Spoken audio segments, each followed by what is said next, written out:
Hi everyone, how's everyone doing? I hope y'all are doing good. Let me check my Discord real quick.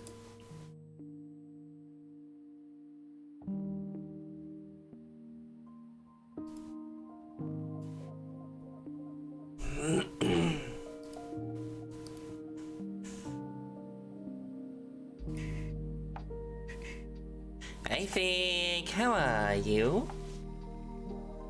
Excited by the looks of it. Fucking... Look at this fucking behemoth of a box!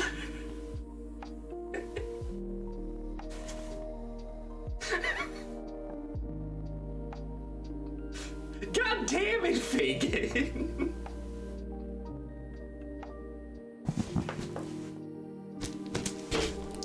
So, okay, you go down here for a minute. So, funny thing, when I got up, actually, I can probably show you. So, when I got up, is it gonna, no, you're not gonna be able to see it. The box was standing, no, come on, tilt. The box was standing right there in my doorway. And I opened the door to go to the bathroom and I almost fucking tripped over it.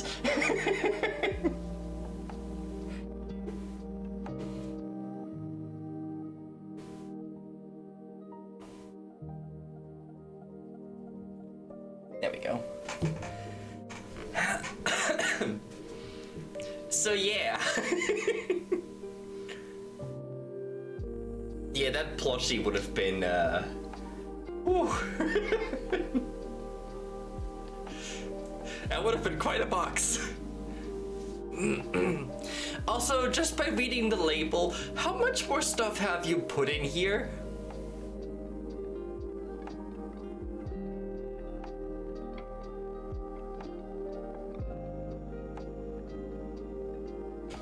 I thought this was supposed to be a candy box.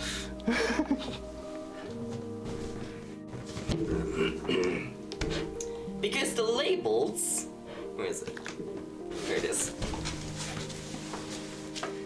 Because the labels say there's a lot more stuff in here than just candy. Just able to fit yourself.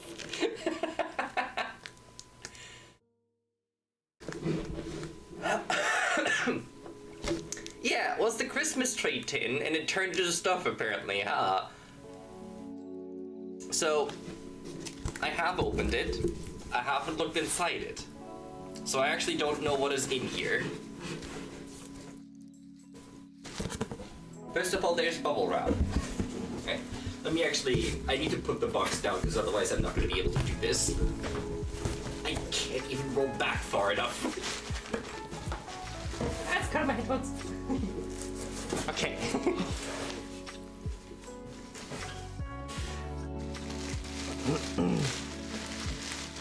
We have gratuitous amounts of bubble wrap. Oh boy. And wow. Gratuitous amounts of bubble wrap. I will save that for later. Aww. It is adorable. That is absolutely adorable.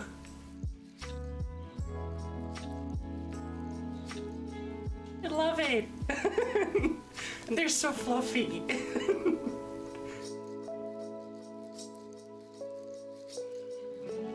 That is absolutely precious.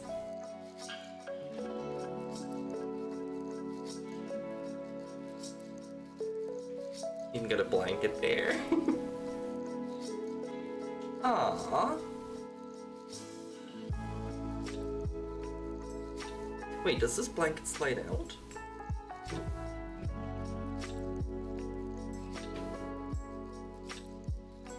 Does it?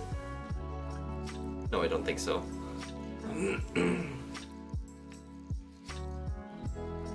This is adorable. I almost don't want to take the small one out because that fits really well in there. Like, that fit really well. That looks really like it's supposed to be there. The blanket should unroll. Let's see. Does it? I don't want to break it.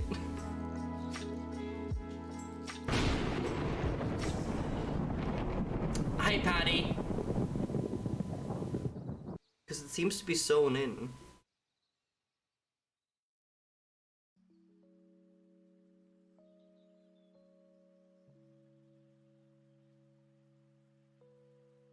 It seems to be sewn together.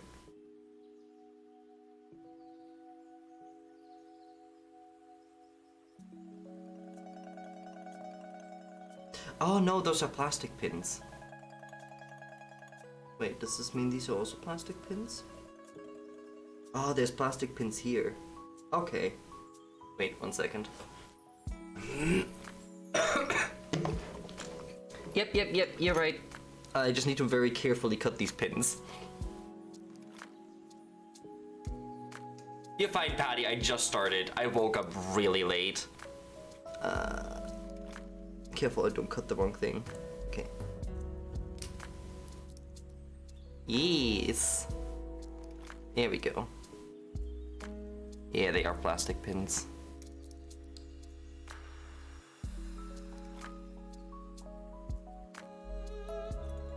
These are not strings. It does unroll.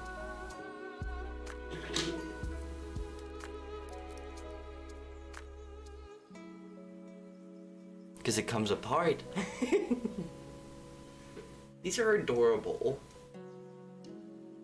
I absolutely love this. Well, I have more plushies for my bedside.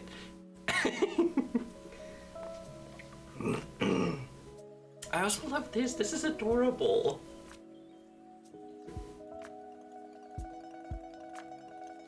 Like, look at it. Ah, my light is a little bright. Hold on. I normally don't have things that close to my light. Like, look at it. He's adorable.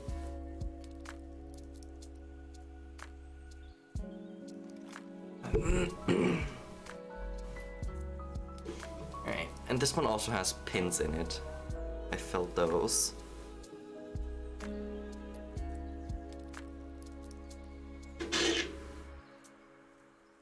I want to cut the blanket on accident. There we go. That's one side. Don't lose the pin because I don't want to step on that. And where is it?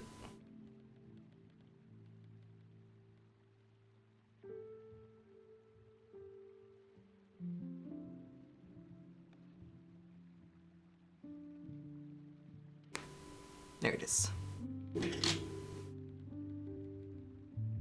I'm probably gonna have to adjust the light a whole bunch because now I am in the dark.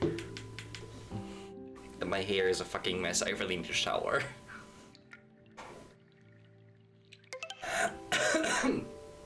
Loki! Thank you for the 400 bits! This is adorable. Fig, you're amazing. This is only the first item in this box. How much is in this box?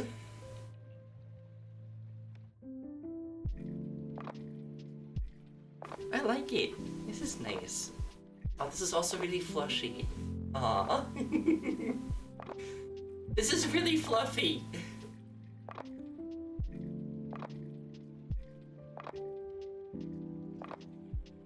I like this. This is nice. Alright, let me put this aside.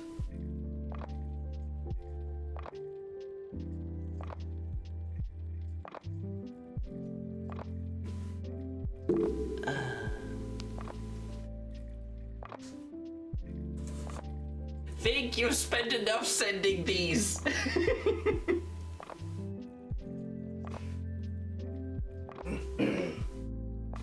Go over here. Alright, let's see. We have more bubble wrap. Oh god. This is something heavier. Ooh. There is something in there.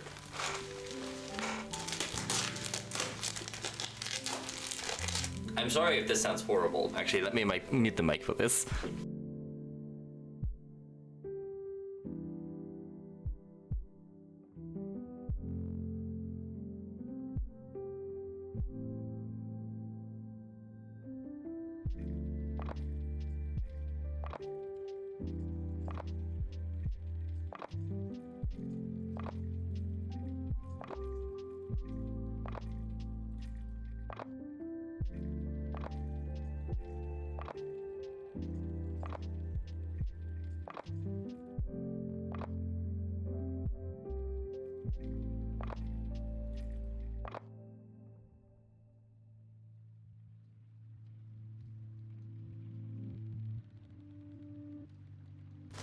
What is that?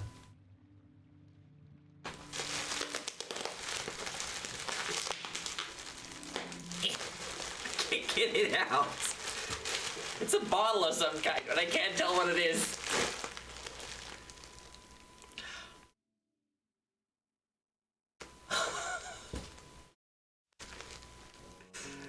I have never had maple syrup before. We have to try this in a second. Let me just go through the box first so I have everything out, or at least all the big things. I can't see anything. I think this is just the snack stuff now. Oh my god.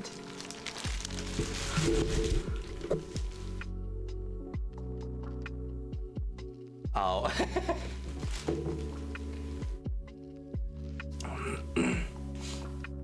No, I've really never had maple syrup before. I have absolutely no idea what it tastes like.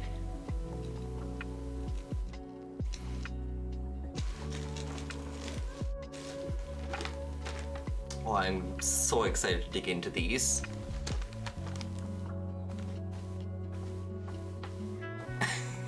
Aww. It's smeared a little bit, but this is adorable. I am so excited to dig into these. Come on, camera, focus. That's too bright.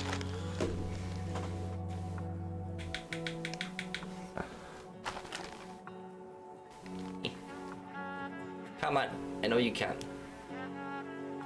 This is handmade with love. I am so excited to dig into these.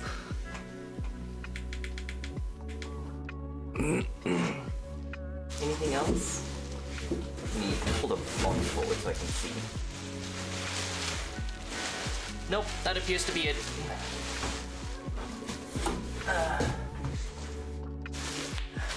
All the bubble wrap. Go in here. Oh, my necklace came undone. How did you get undone?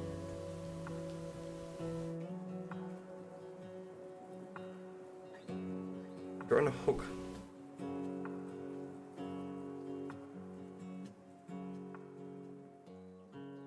It's supposed to prevent you from popping off. Oh, I think the rivet popped off. That's fine.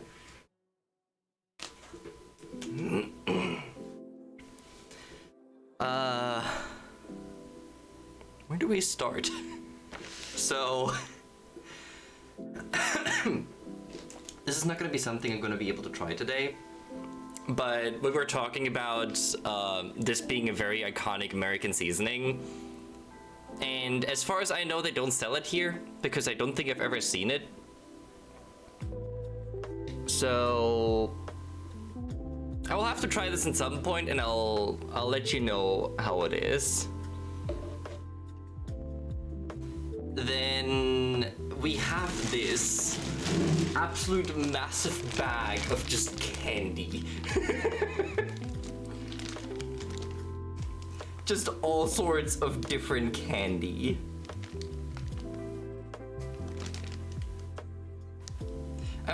We'll probably see and try at least one of each of them. God, I will regret this tomorrow.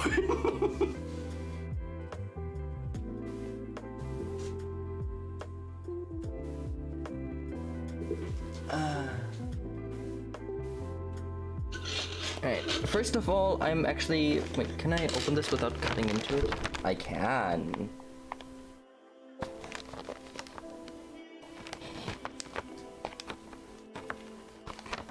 I want to cut the beautiful string.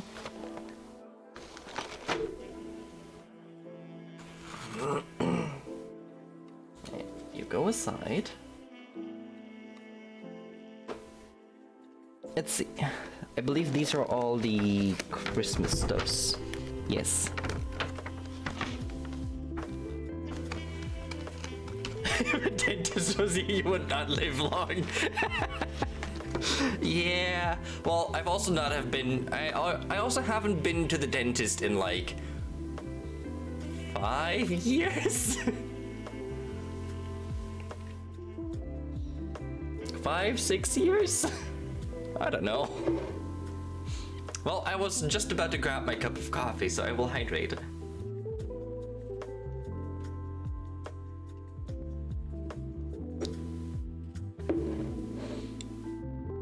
Part of me wants to put some of the maple syrup into my coffee and see. Later. So we have the chocolate-covered pretzel sticks that Fig made on stream. I don't even remember what these truffles were. Oh, snickerdoodle truffles, right? So we've got some snickerdoodle truffles. We've got 2 of those.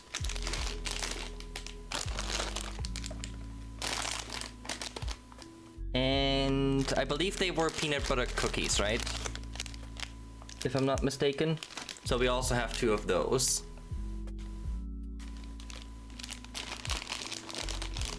I'm impressed with your packaging.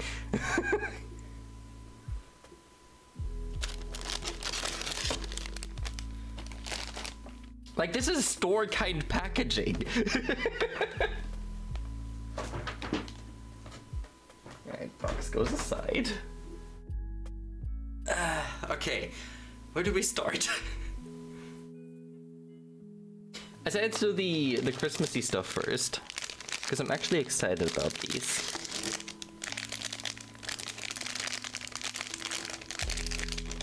Come on. I don't want to rip the entire thing open because I want to put it away.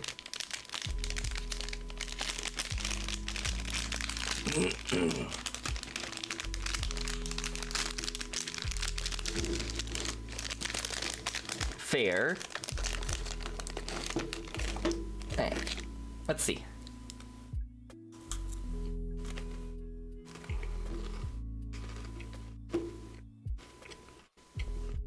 They're good.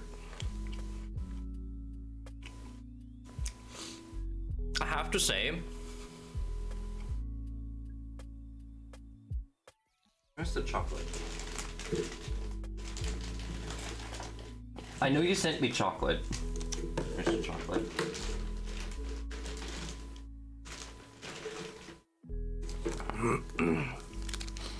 Simply because I have to know if that's the chocolate or if that's the... Because that is not a taste I was expecting.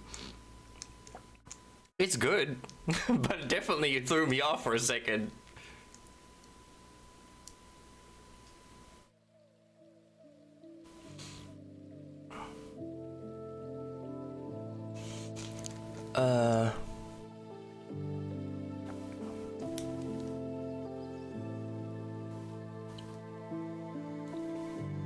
Okay, let me catch up on Chetty for a second.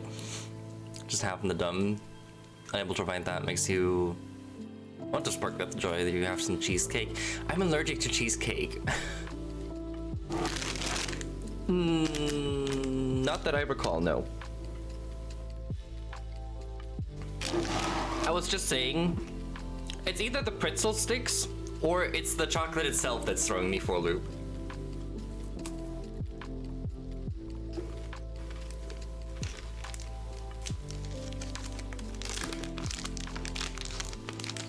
So I want to see if it's a chocolate. So we've got a Hershey Dark chocolate.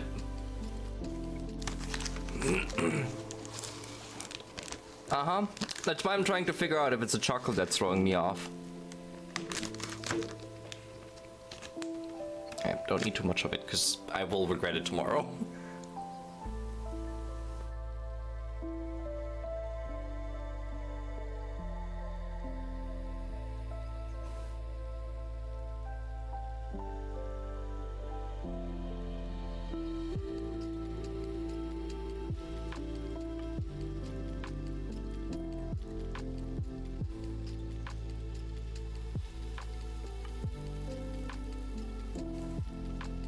How can chocolate be so vastly different?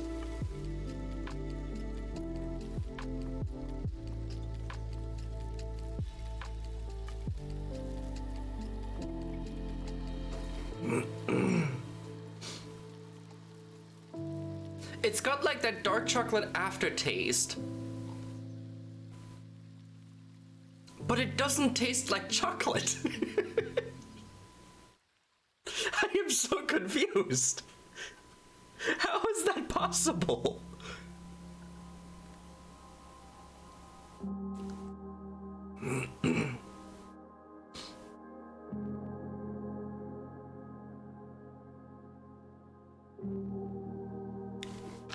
It literally does not taste like chocolate.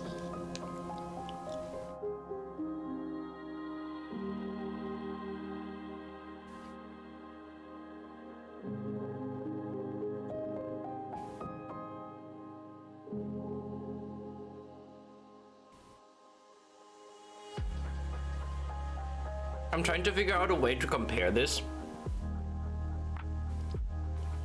or to explain what I'm experiencing.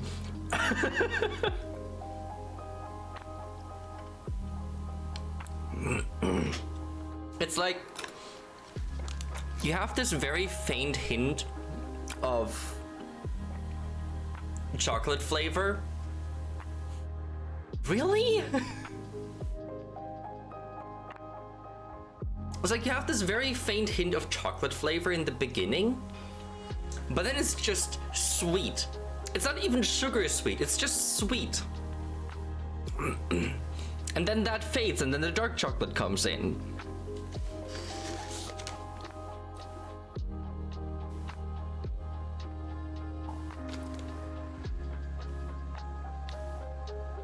Very bizarre. I don't hate it though. I don't hate it. It has something. I think this is close to what our block chocolate is. So we have let me make space so I can use my mouse here for a second. We have something called block chocolate.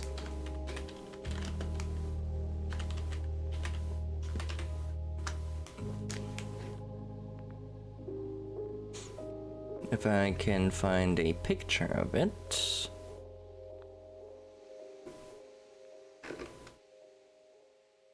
And if I can spell chocolate right.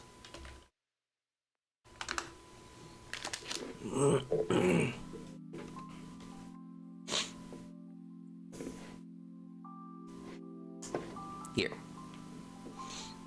So we have something called block chocolate, which is like, they're literally just these fat blocks of chocolate. And these are used specifically for like glazing stuff or like baking in general. And it doesn't have as much chocolate flavor as it's just kind of sweet and has like a hint of chocolate. Because it's supposed to be melted. But it tastes kind of like that. Which is interesting. Because I do like the taste of block chocolate. Because it's not too like overpoweringly sweet. Yeah, I know. I think you also have these like small beads that you can just melt down. At least I believe I've seen those.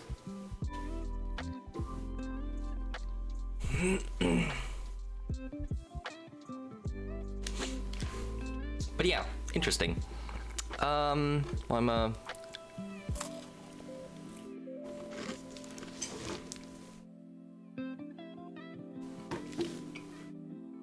That also does not taste like a pretzel stick.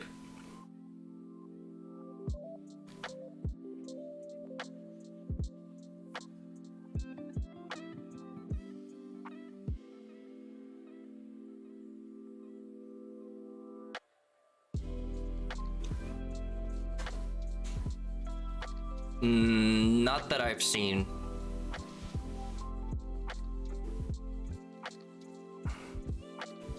I don't know what it tastes like, but it doesn't taste like a pretzel stick. I'm pretty sure we have pretzel. Give me 1 second. Just because I need to figure out if I'm an idiot.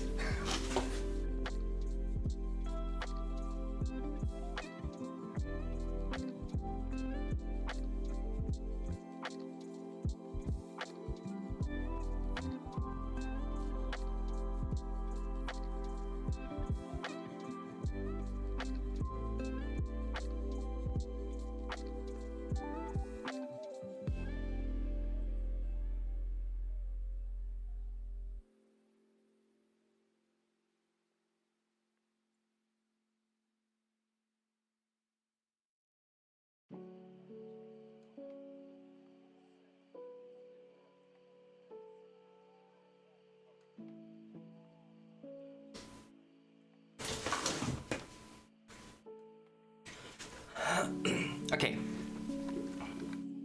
We do not have pretzel sticks, but I think I figured out the flavor.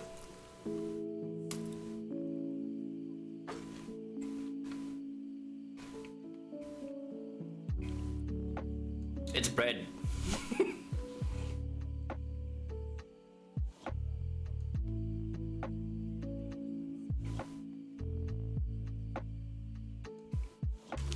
It just tastes like salted bread.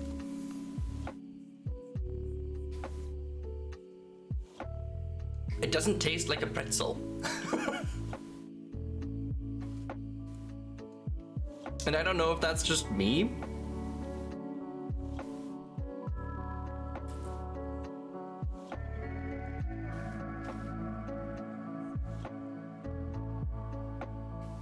Or if the chocolate is overtoning the pretzel flavor.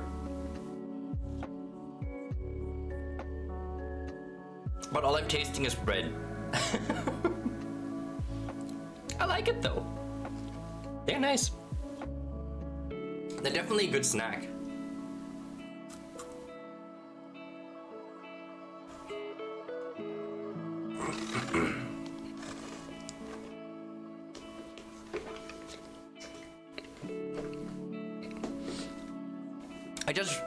Every time I look over to my left, I realize how much candy I have to go through.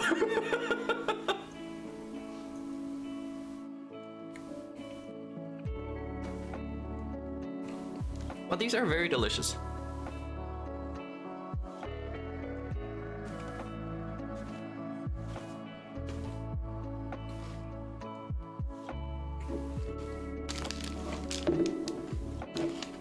Also,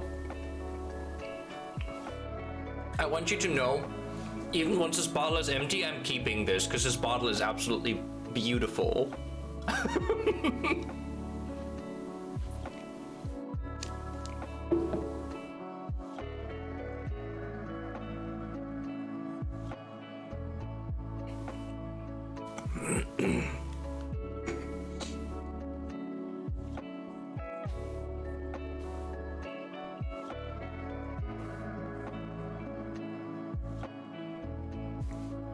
Let's try those next. Alright, so we've tried this, we've tried this. Let me put these aside so I've got space on my desk. Because my desk is a tiny bit cluttered. Because I don't have a fairly big desk. Let me actually, there we go. It's just there.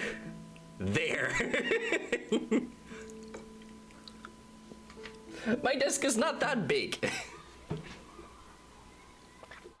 You're not sitting rightly. There we go. You now have a kitty on your stomach? Nice.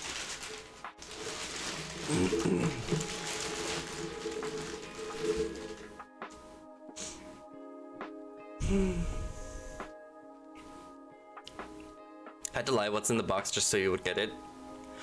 Oh, that explains the label. That explains the label. Because I was very confused. Because the label says... The label says 2 hoodies, 2 mugs, 4 shirts, and 15 stickers.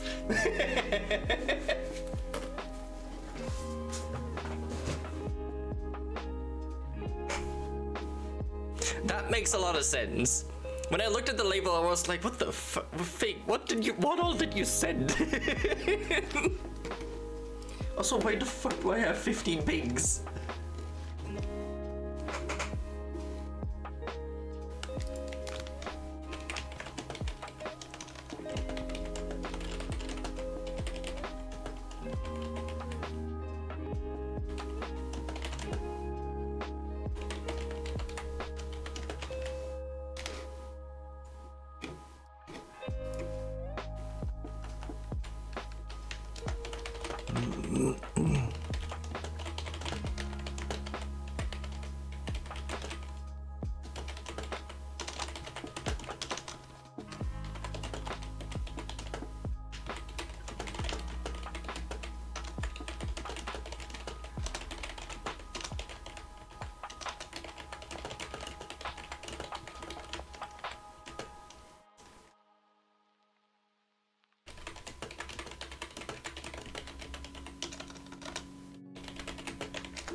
Where are all these pinks coming from?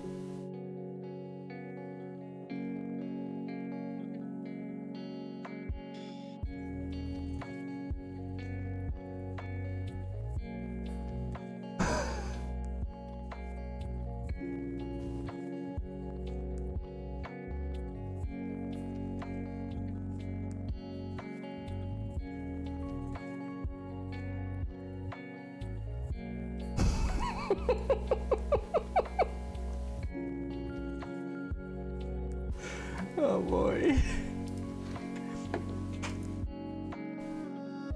Why do I still have a ping? I just cleared my unreads. Why do I have a ping?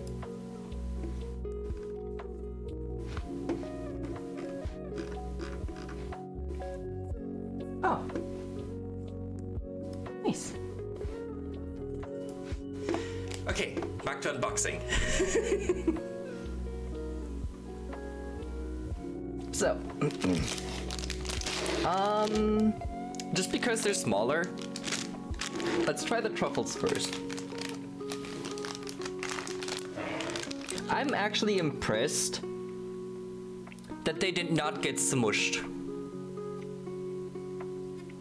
I think that's what's most impressive about this. They did not get smushed.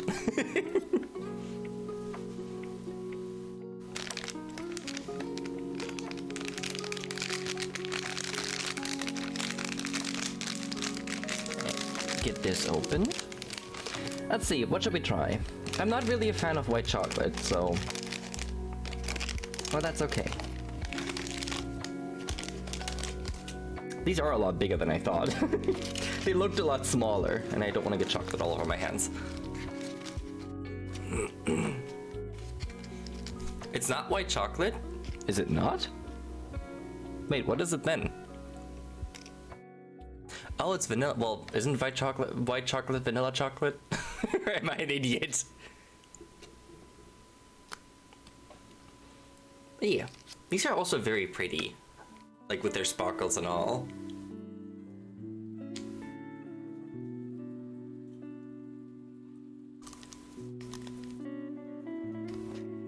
They're also a lot softer than I expected.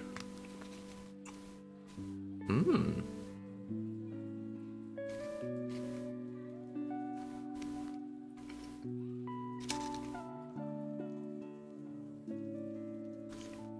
Fig, I need the recipe to these.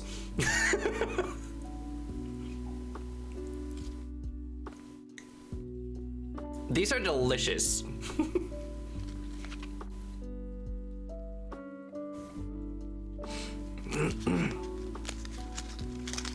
I have nothing even to put this in comparison to. What does this remind me of? The first time, yeah, I know. I think Dragon gave you the recipe, right? If I remember correctly.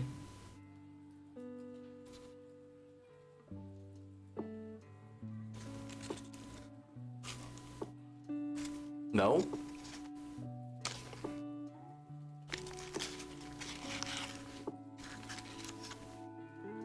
Ah.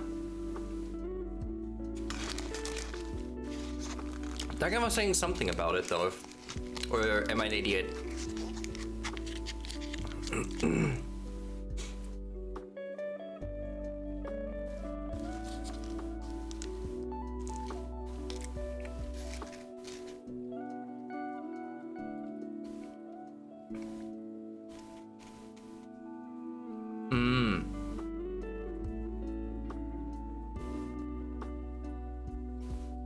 Fair enough.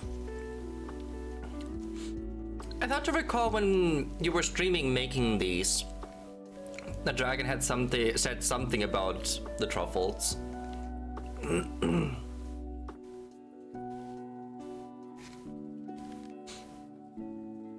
Yeah, it was probably that. But these are absolutely delicious.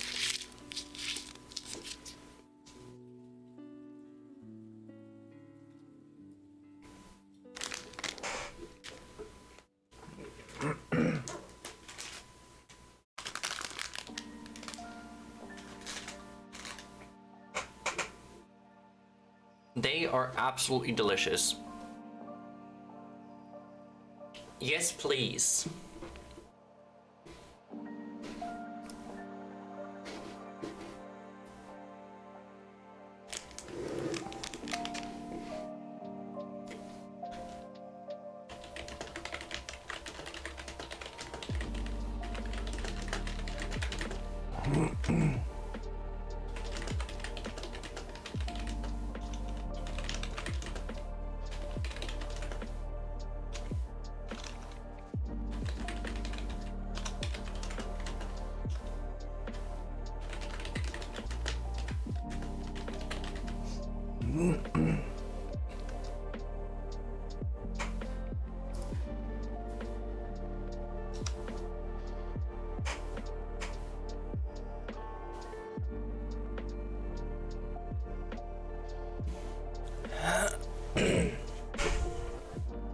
Everyone is really active today.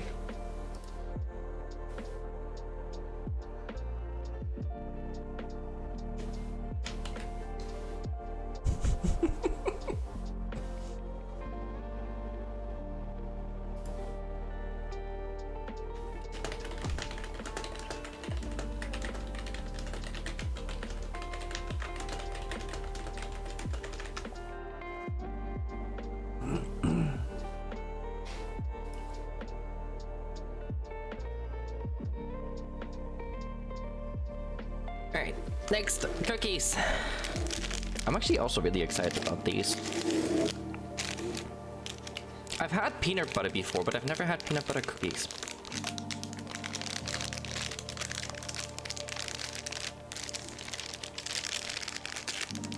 Ooh, they're crumbly. They're very crumbly.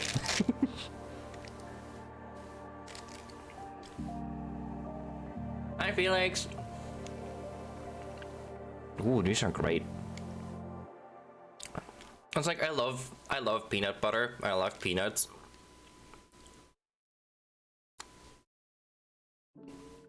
With Reese's peanut butter. They're so crumbly. They're falling apart. Oh no.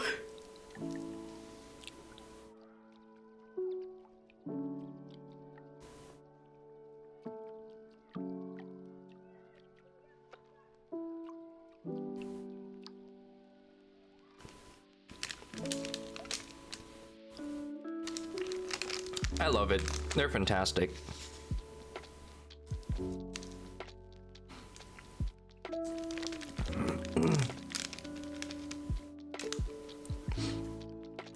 The funny thing is, when I was watching you make the truffles and the pretzel sticks, my mom was sitting next to me just watching on the side.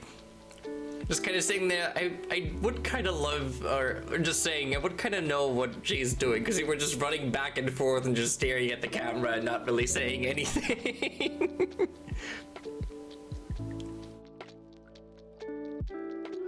I love these though. These are delicious. Like, all three of them are really, really good. The pretzel sticks were off-putting, I will say that. Because they taste neither like pretzel nor like chocolate. But they're good. They're definitely good. Alright, I'm gonna put this cookie aside. Because if I'm going to eat an entire thing of everything that is here, I will be here in the next 3 hours. They taste a lot more like pretzel. I don't know how else to describe it. They taste a lot more like pretzel.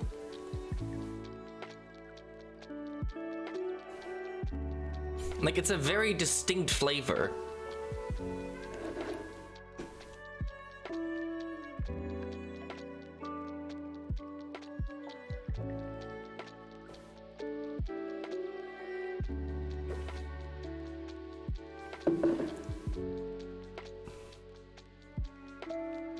Okay, let me... You know what? I might get a plate for this cookies, because this cookie crumbles. So I don't have crumbs all over my desk. So let me go grab a small plate.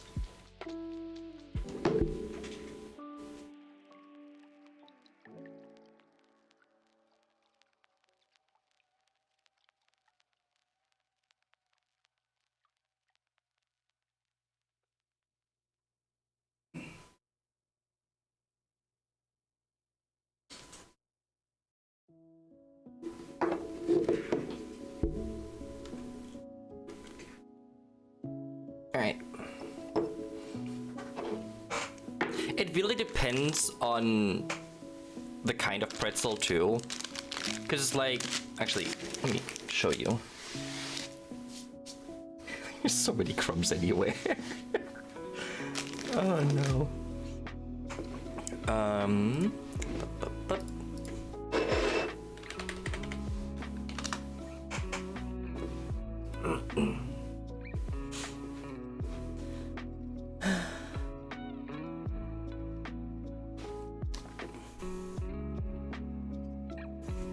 Because this is the kind of pretzel I imagined you had, right? Like these kind of just puffed pretzels.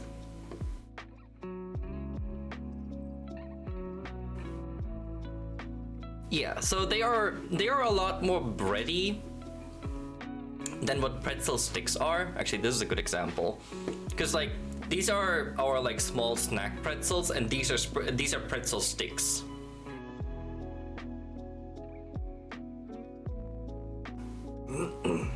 Actually, I don't even know if you can see that properly. Open image. There.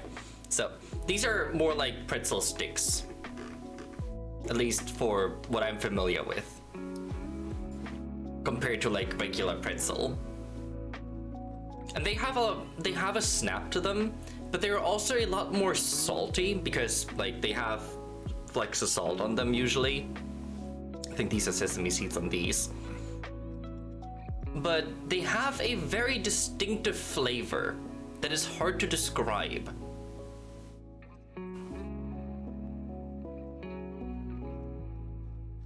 It's like rock salt usually. I'm pretty sure these are sesame seeds though, because these are very tear-shaped.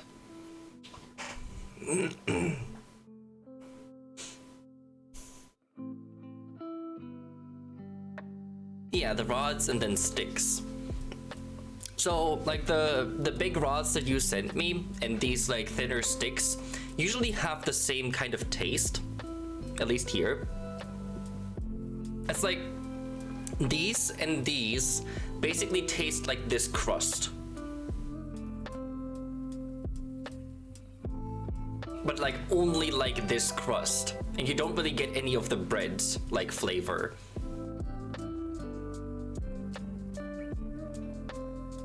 I think that's the best way I can describe it.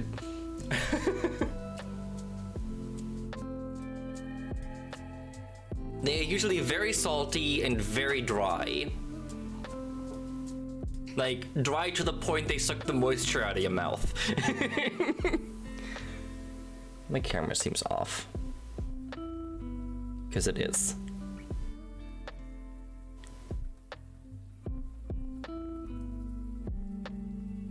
There we go. Hey, listen! But yeah, that's kind of what these are like. Hi, Ghosty! Alright, let me put this cookie aside. Welcome back! Let me put these cookies aside.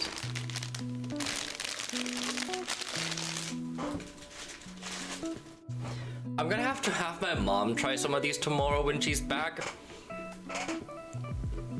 Because I'm very curious about her reaction or opinion to them.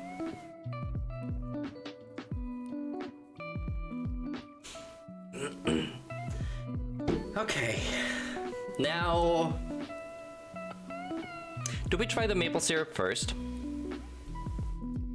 Maple syrup first or candy?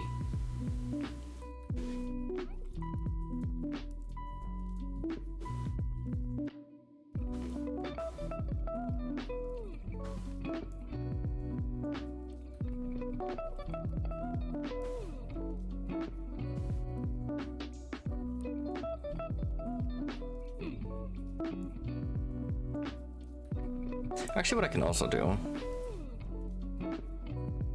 I can just have my chat box on because it doesn't cover a whole lot. Syrup? Okay. I'ma go, well, should I try it, should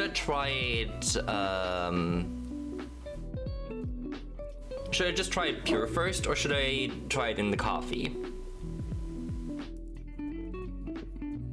Because I would go make another cup of coffee then.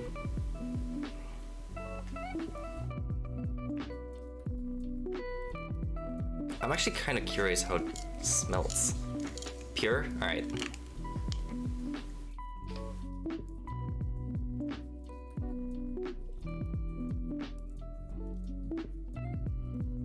That has a very interesting smell. All right.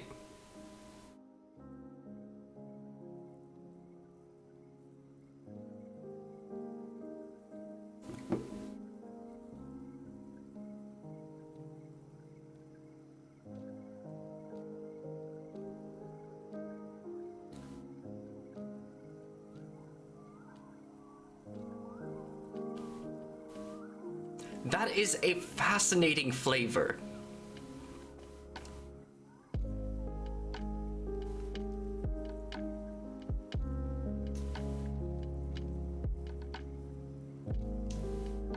It has the consistency of honey, but that's where it stops.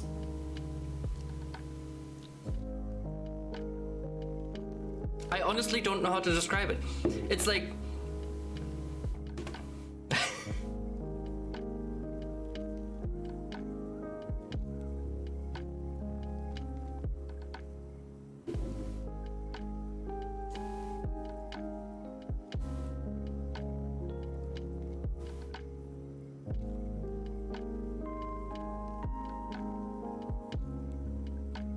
I can't explain something by comparing it to what it is now, because that doesn't work.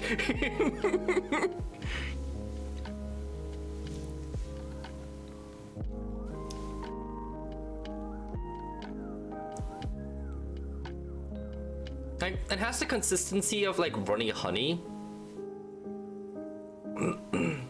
but it's sweet and salty.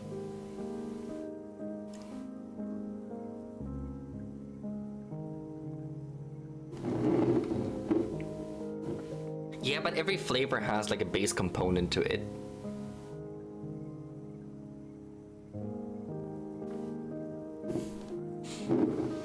Like, it is sweet and salty.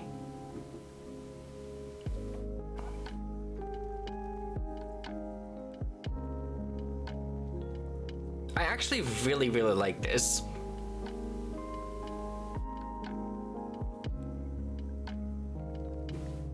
This is very delicious.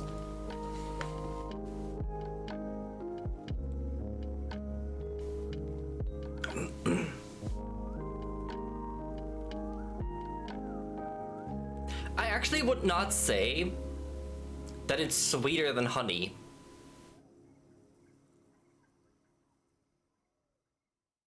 I actually think honey has a much more overpowering sweetness than this does. Like, it's sweet, and it's very in-your-face sweet. But it's not like the only thing you taste is sweet. I also should probably take my tea bags out of my tea. It's been an hour.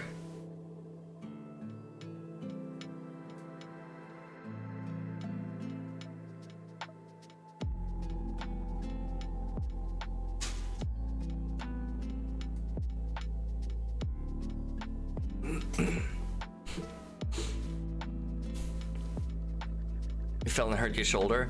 Yeah, be careful, Nox.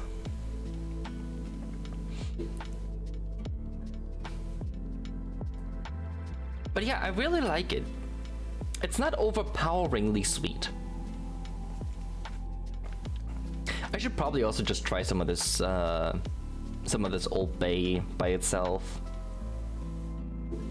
I'm actually kind of curious. What does it smell like? Oh, it's closed. It is sealed.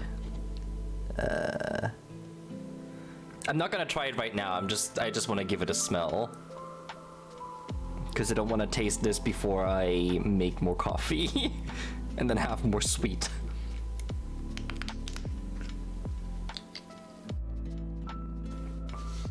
Wow. What is that? What does that smell like?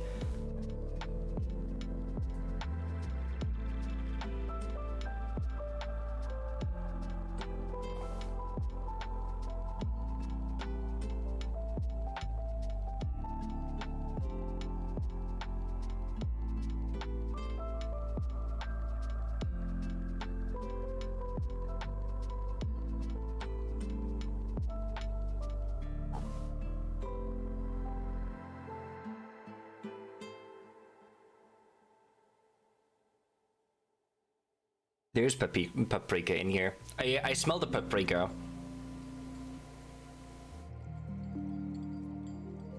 Interesting. I definitely smell the paprika, but that's about the only thing I'm getting. Paprika and just...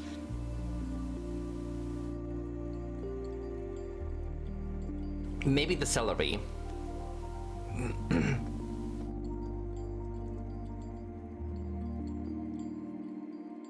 I like that smell though. That does smell nice.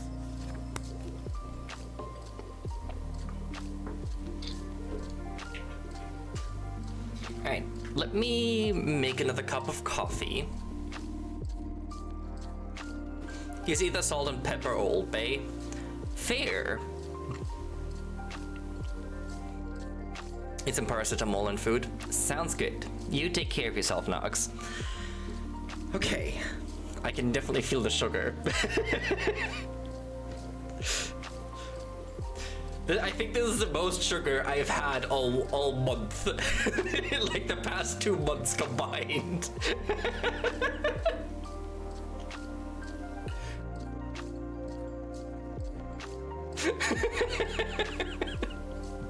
Okay, let me go make another cup of coffee. See, caffeine doesn't make me hyper.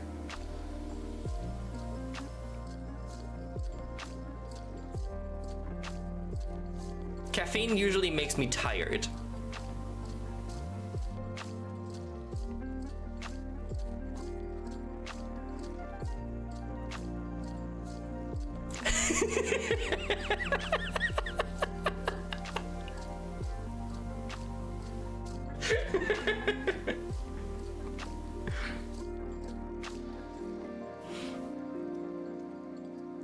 That's just a fact. Why do I drink it? Because I like the taste of coffee.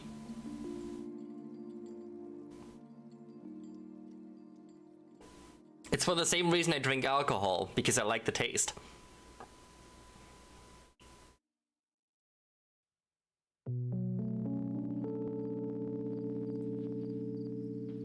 Or same goes for energy drinks, simply because I like the taste.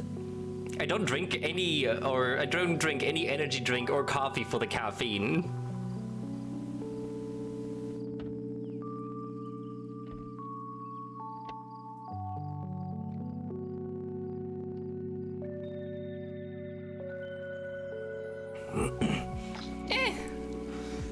I have it available, so I don't really need to go out and buy anything else.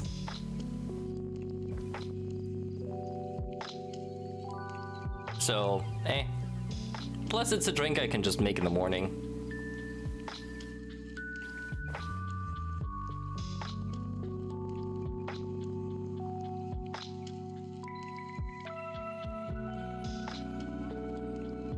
It's not necessarily the caffeine in it that wakes me up, it's the sugar. The sugar is more so what wakes me up. And honestly, the only explanation I can give you to that, why it does the way it does, is, at least from my guess, which by all means can be entirely wrong, is because in a world, at least like in Headspace, since I am part Fennec in Headspace, I cannot eat certain things, like chocolate in Headspace, because it is toxic to animals.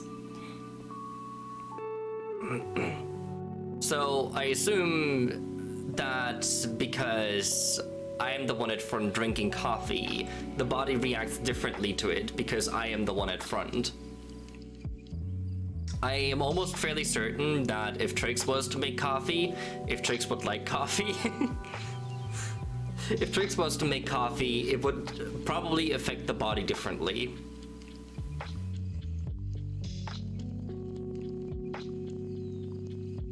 But that's just entirely my guess. Alright, let me go make a cup of coffee. I will be right back.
Excuse me while I go outside and scream at the moon about my shortcomings in linguistics despite having a small writing project as a hobby. Patty, you and me both. You and me both. It's like I used to write short stories, and now I am learning code. And I'm dyslexic. Which bodes very well. Right, I have a spoon of maple syrup in here, so let's see if that's enough.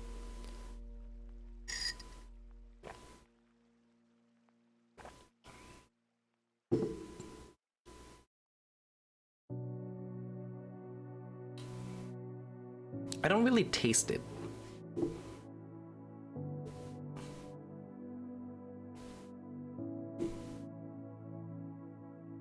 I don't really taste it, but it's definitely not just coffee and milk. You can tell there's more. Let me add like another spoon.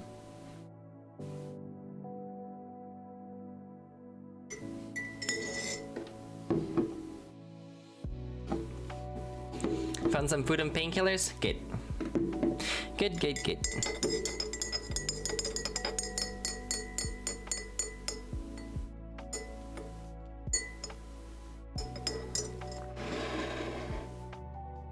Let's see. Now I can definitely taste it. But I don't get that salty flavor I was getting before. Now it's just kind of sweet.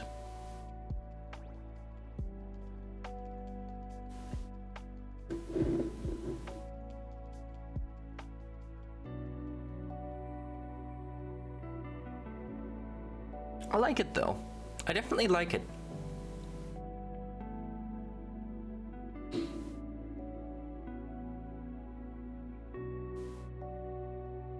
But maple syrup is horribly expensive as far as I know.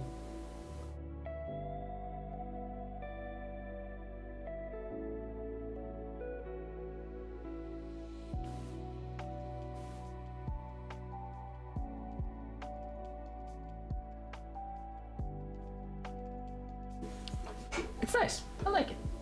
I'm gonna put this here for now, along with this. Not too bad. Bottle was like $5. That is still really expensive. It's like if you think what you pay for like for a jar of honey, in comparison at least, it is really expensive. Because like for a jar of honey you pay like maybe €1.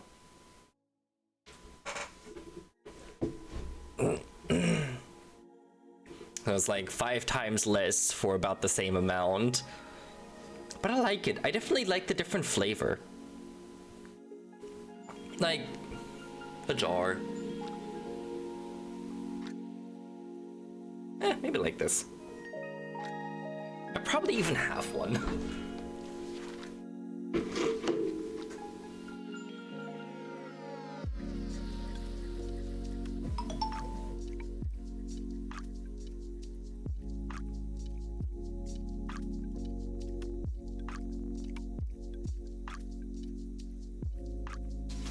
A jar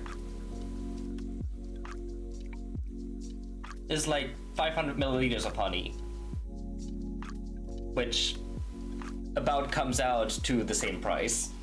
Well, not the same price, it's like €1, like at most, I believe.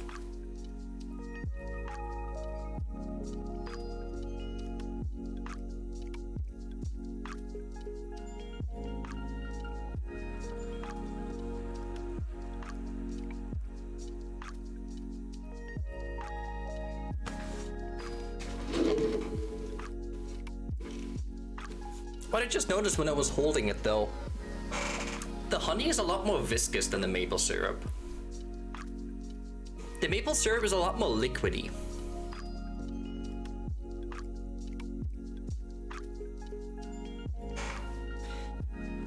Okay. Small ones aren't that popular here. You mostly buy the 2 or 2.5 liter jars of honey.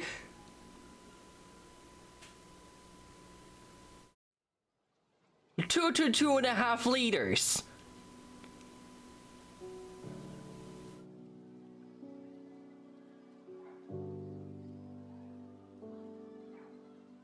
I have never in my life even seen a liter jar of honey.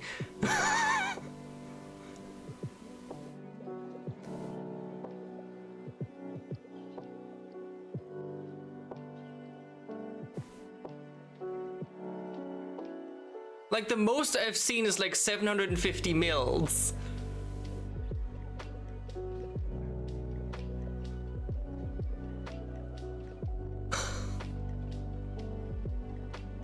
Hold on.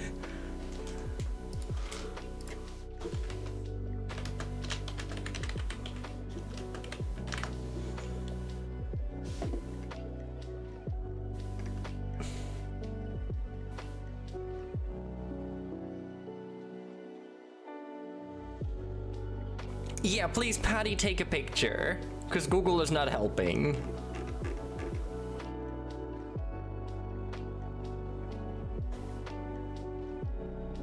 Honey's also the only food on this planet that can't go bad. I don't know if maple syrup would go bad either. But I can definitely see why honey doesn't go bad.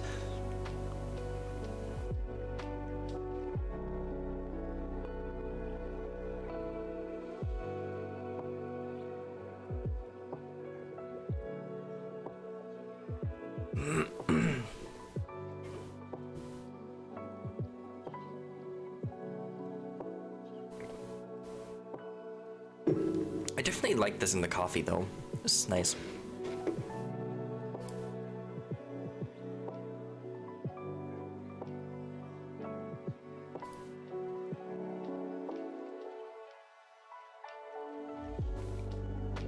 Yeah, that's what I was thinking.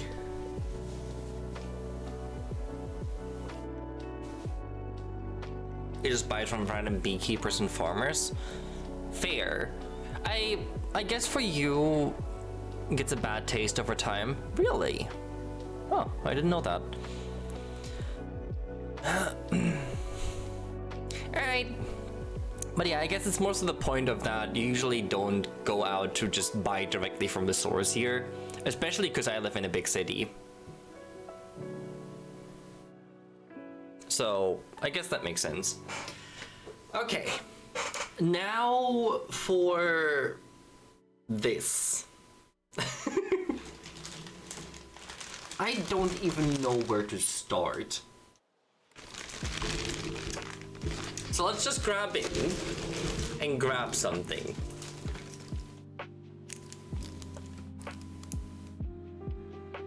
American Smarties. I've been curious about this. So, for those that don't know, American Smarties are different from, I think, what they call Canadian Smarties.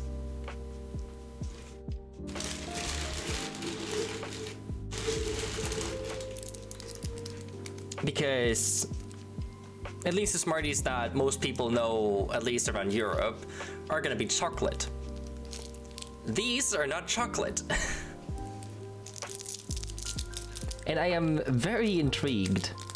Because when I first heard about that, I was like, what? So, they're just like these tiny pebbles, or tiny plates. Camera, why are you like this? It's not that... Can you please? There we go. Because they're like these just tiny discs of like compressed powder. So I'm curious what they are like.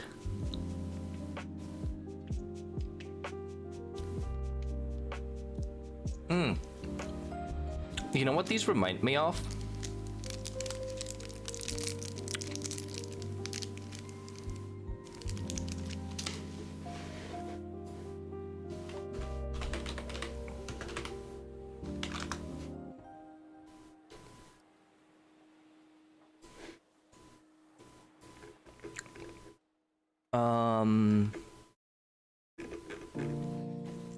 Can I please just get a picture?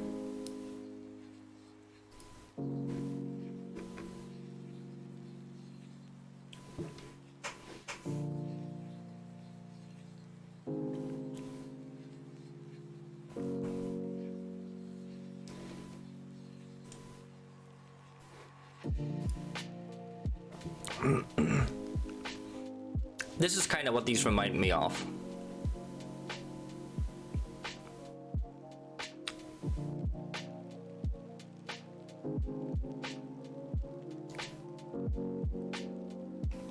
Just wasted 45 minutes of a brick's time as it chased you around for ages. You get 4 empty treasure chests.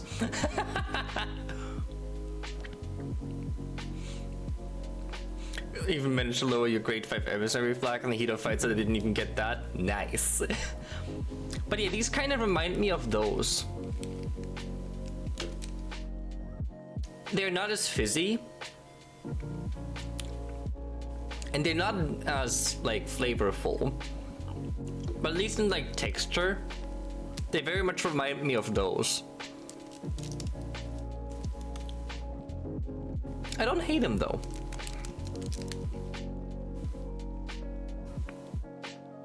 Interesting snack. Pig is there.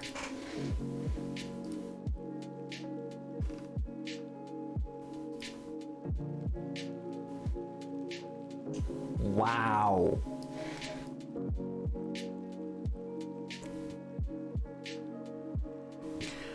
Those are some jars of honey. God damn. How many of these do you have? It's like 1, 2, 3, 4, 5, 6. Is the one below also one? Is it 20 or so?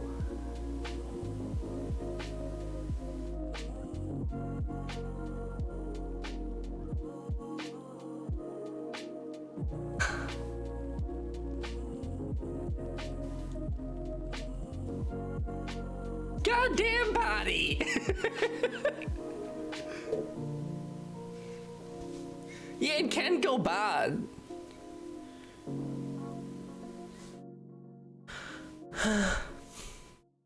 Starting Sea of Thieves around 3:30. What, tomorrow?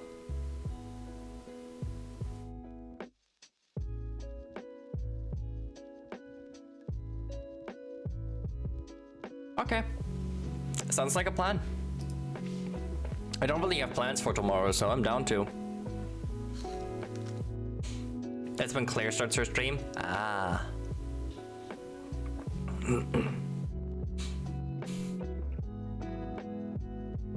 Yeah, Demon, I still have all this to go through.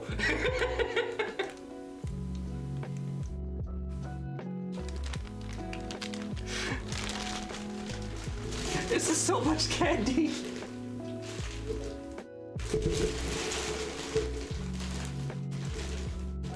It's like, look at the fucking box Fig sent me.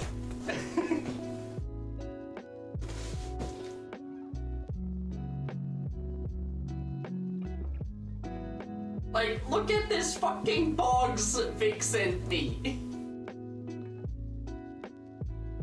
It's massive.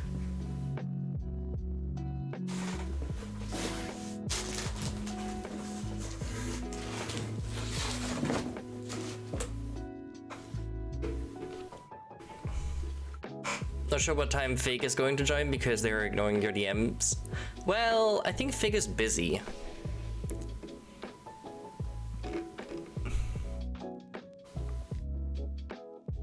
Or at least Fig is chilling here watching me eat all the candy she sent me. Oh, let me put this aside. Actually, I'm gonna put this down where my box of joy and box of sugar both are correct. I'm gonna put this where my hard candy stuff is. Okay, what next? What do we have? Those are Reese's,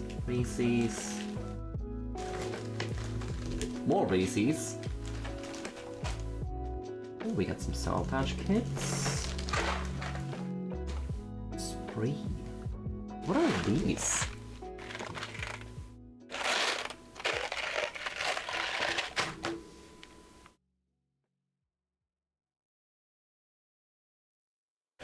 I don't think I've even seen these before. What are these? Actually, let me... I don't think I've ever even seen these before, so I'm curious.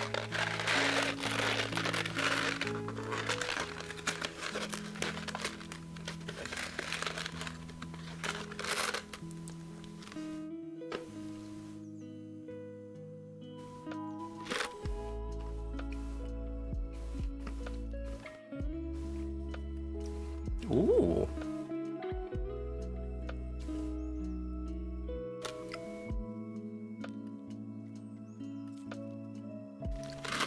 Those remind me of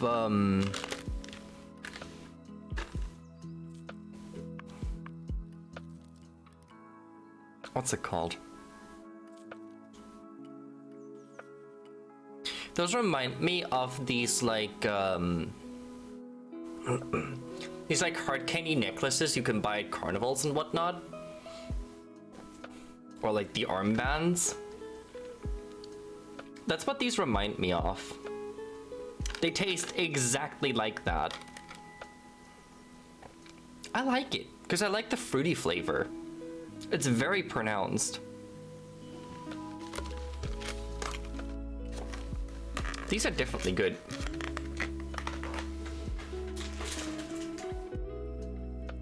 Actually, you should probably make sure they don't fall out.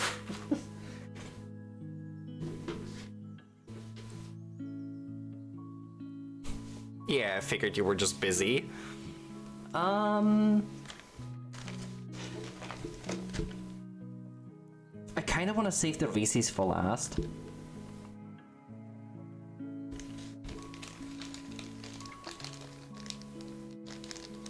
Wait, how big are these sticks?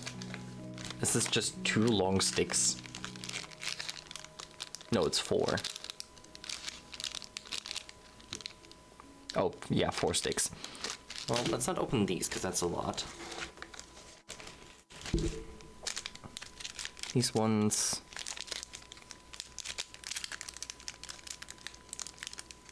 How big are these? Shush!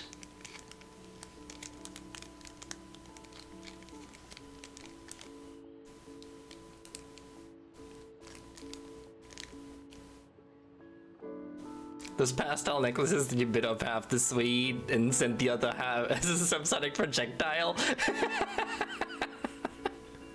You're not wrong. Want to make honey brownies with orange thrown in for flavor? Ooh, that sounds really good.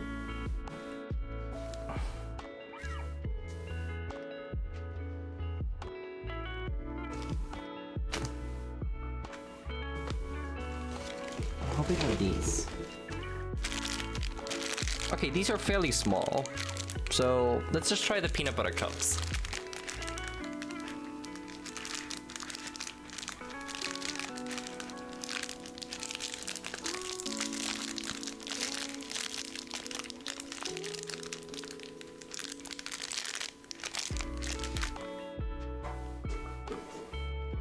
Yeah, Nox is allergic to, I feel like, almost everything on this planet.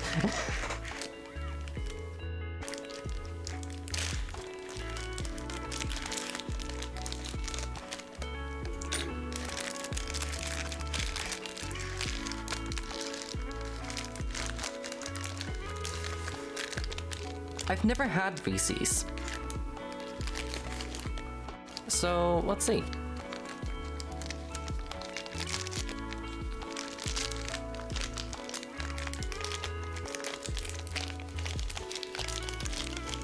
I already love the smell.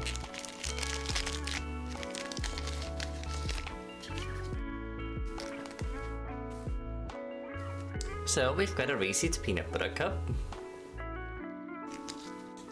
Oh, wow. This is a lot softer than I expected.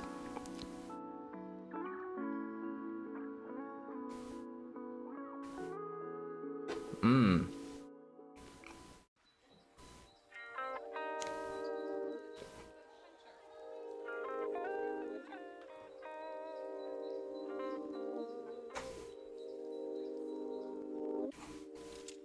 Just peanut butter coated in chocolate. I don't care what it is, it's delicious.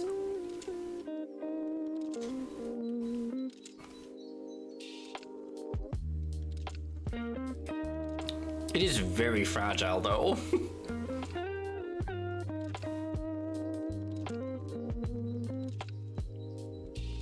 That is very good.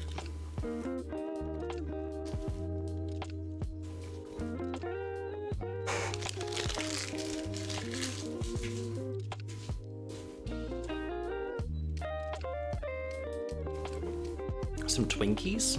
What are Twinkies? I feel like I've heard that before.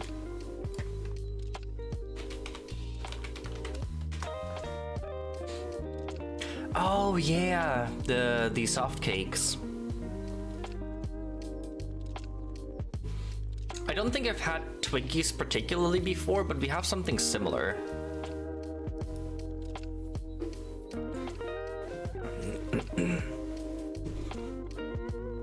But I really like these. These are amazing.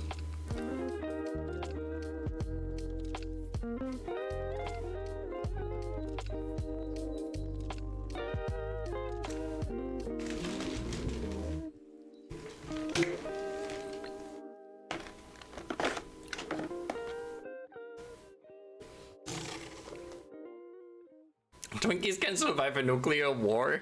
Oh boy. Alright, let me put these aside. Reese's are amazing. I actually really love these. I am a huge fan of peanuts, and I don't have peanut butter all that often. But I really, really like them. Let me also put these Smarties away.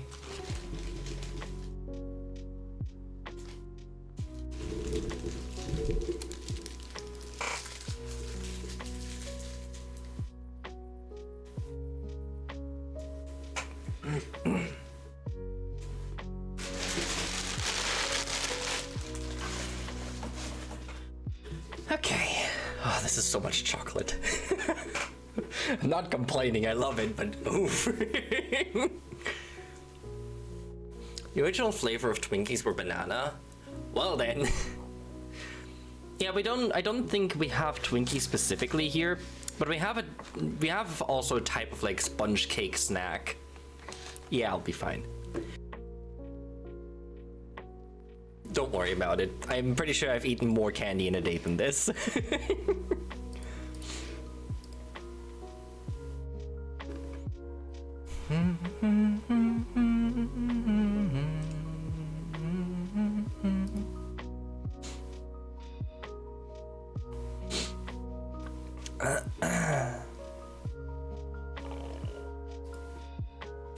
All right. The last three we have Swedish fish. We have Starbursts, and we have Sour Patch Kids. So, what should we try first?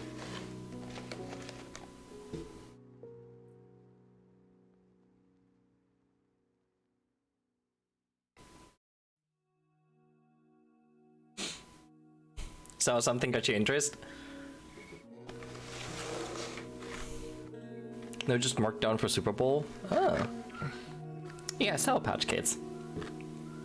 I don't think they're gonna be vastly different from like regular sour candy. Got 2 Sour Patch Kids, 1 Starburst.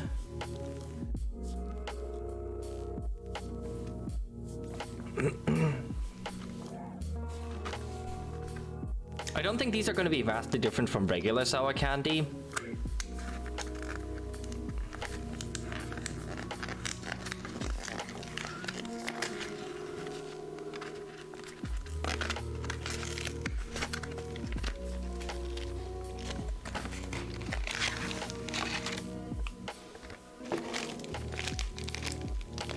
They are a lot harder than I expected.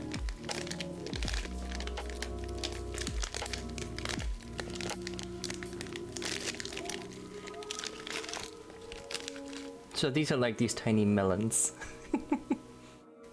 You can't even see it properly because it's too bright. Yeah, they're just tiny melons.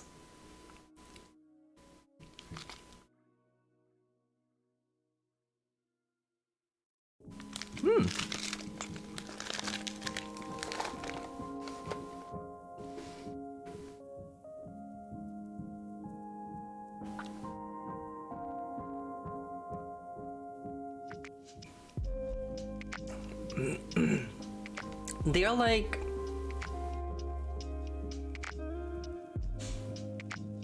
Can't do sour candy anymore, or most sour things are actually sour to me. They are not like they're not like punch in your face sour.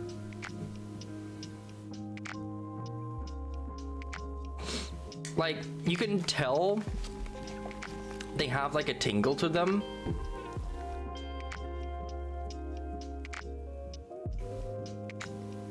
But they're not punched in your face sour.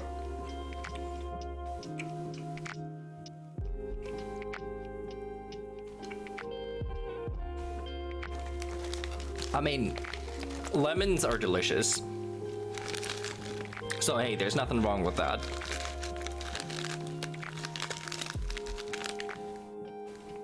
I like these though. I like the melon flavor. Because honestly, any other melon candy I've had thus far does not taste like melon. These actually taste like melon. Or like watermelon. So, I like it. These are nice.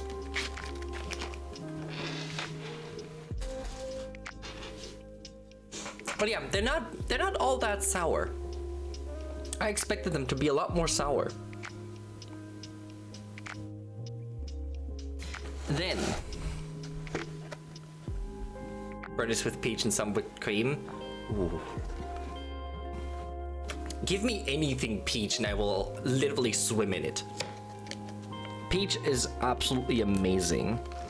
Alright, so Starburst next. Let's see. I can't believe it's been an hour and a half.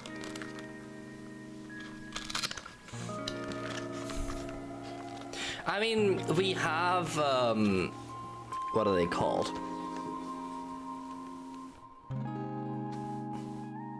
Center shocks.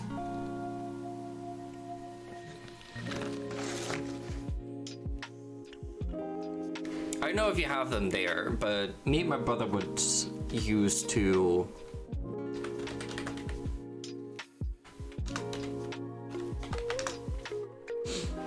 Yeah, they're these tiny,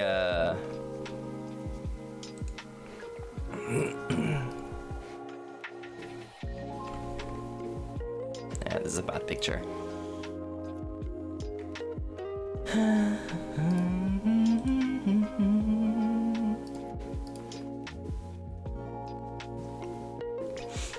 But yeah, they're these like tiny, like they're really just like the size of this. They're like a tiny square. I think you already said so much.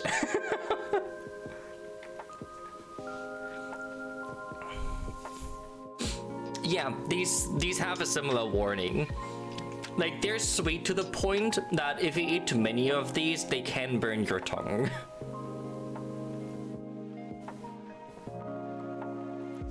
But my brother and these would always go down to the gas station to buy some of these, because they're delicious. And they're sour as hell.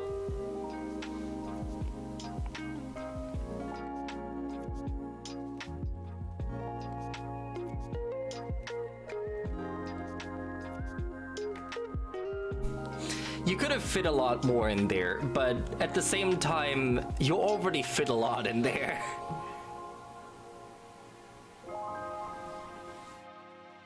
But yeah, we would have these. And these are delicious. Well, even cyanide tastes like almonds.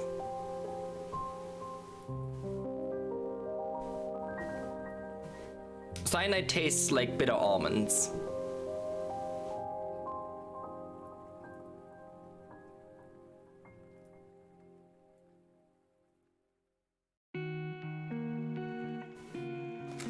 Okay, let's try these Starburst. because I have actually no idea what these are.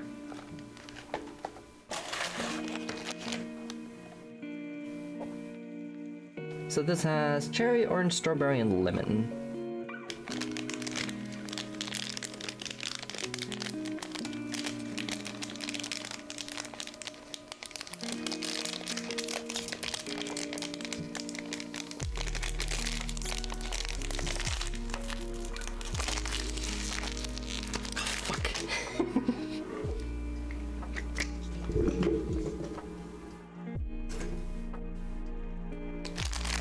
Stupid plastic packages! Bane of my existence.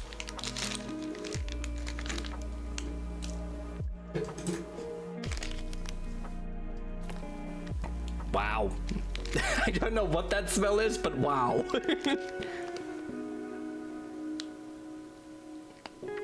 It does not smell like fruit.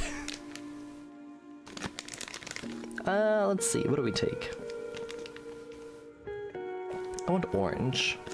Let's take the orange one.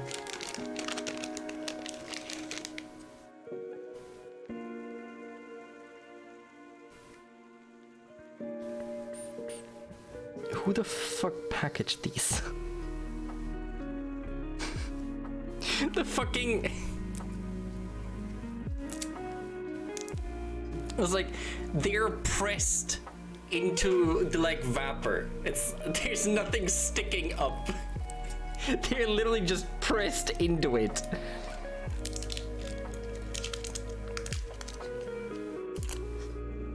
Just from looks, they remind me of a similar candy.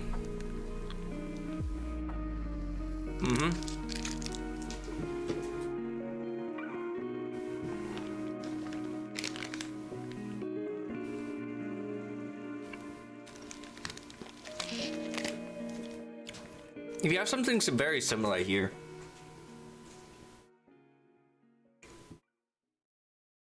But I like these.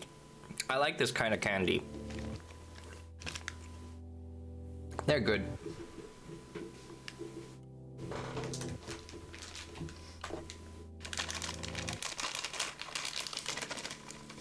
Come on.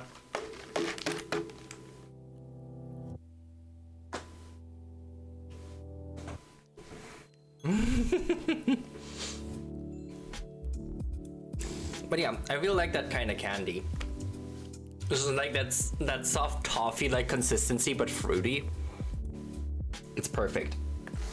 Alright. And lastly, Swedish fish.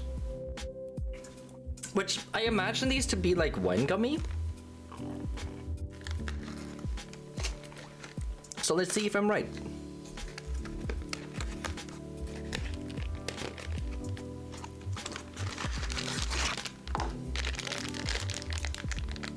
Yeah, they definitely have the consistency of it.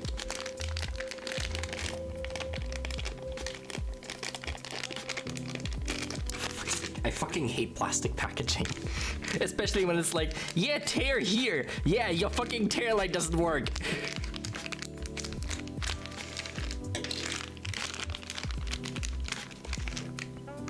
Yeah, these are effectively wine gummy. They're not.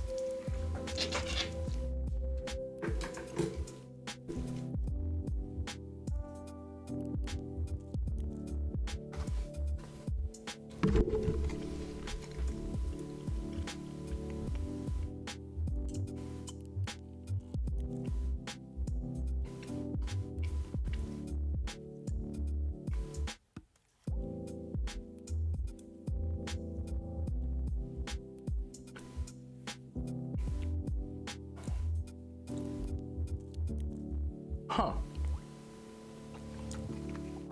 That was a very unexpected flavor.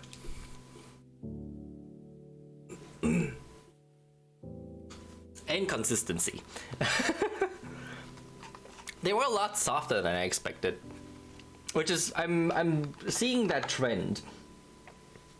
I'm seeing a trend emerge between all of these. I feel like our gummy candy is a lot tougher or a lot more elastic. These are very soft.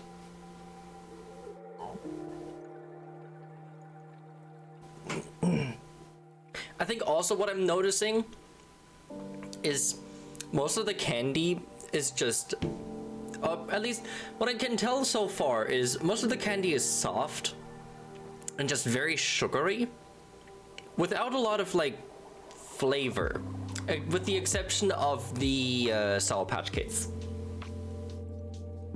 and the Reese's and the Spree. The Spree are pretty hard. And the Smarties, I suppose. Will do, Fig! But yeah, I don't know if I like these. They have like a black licorice taste to them. And I don't like black licorice.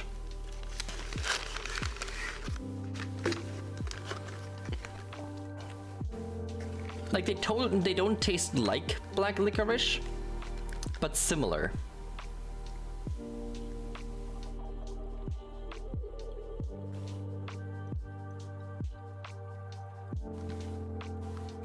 But yeah, not bad, not bad. Yeah, I'm pretty sure it is like red licorice.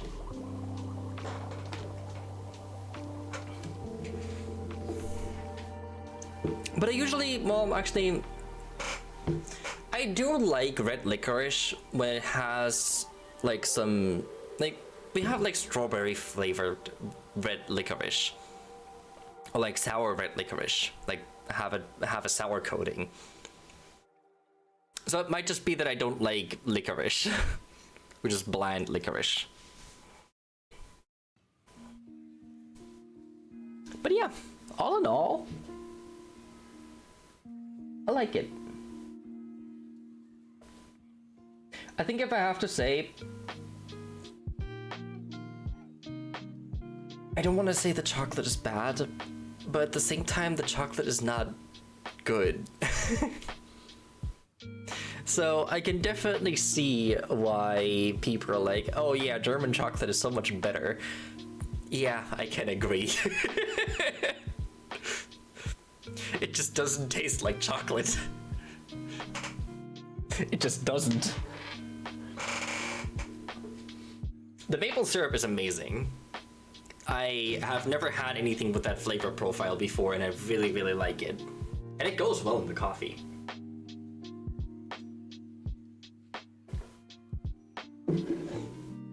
Although the coffee kind of masks the flavor of it a little bit.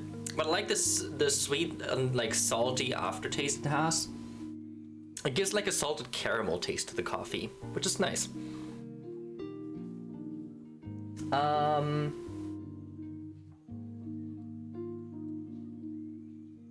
Okay, let me actually go through these and give them like an actual score, because Fig wants to have an actual score down of all of them. So I will go from lowest to highest.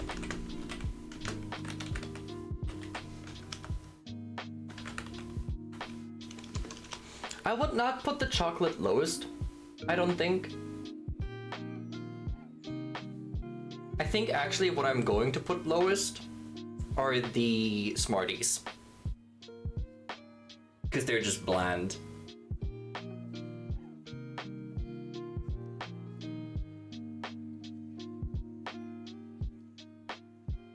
Am I?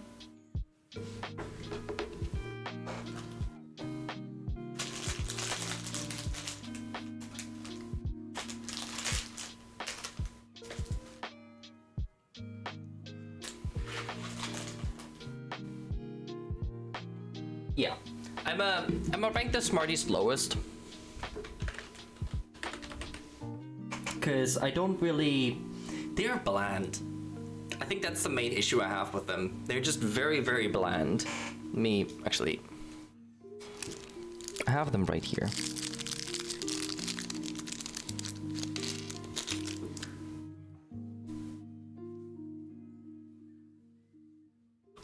It's not just sugar. It is not. There's more to it. Like, they're very slightly sour. But it's like the slightly sour to the point that you can feel a very slight tingle when you put them in your mouth and then it's gone.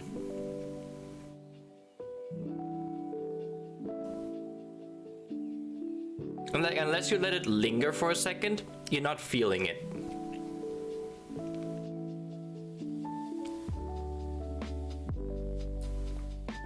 And like, there is a flavor, but it's not there. Like, you can taste that it's not just sugar, but it's not noticeable. It just kind of tastes like a tablet. Like, that's all that it tastes like.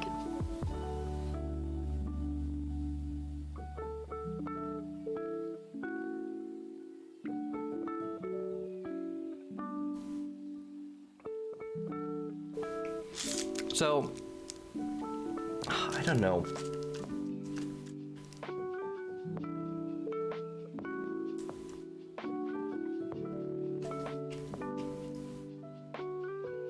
Actually, you know what? No. I think I'm gonna rank the Swedish fish lower. I really don't like the red licorice. Not a fan. It just tastes like licorice. The consistency is not necessarily the problem. It just tastes like licorice.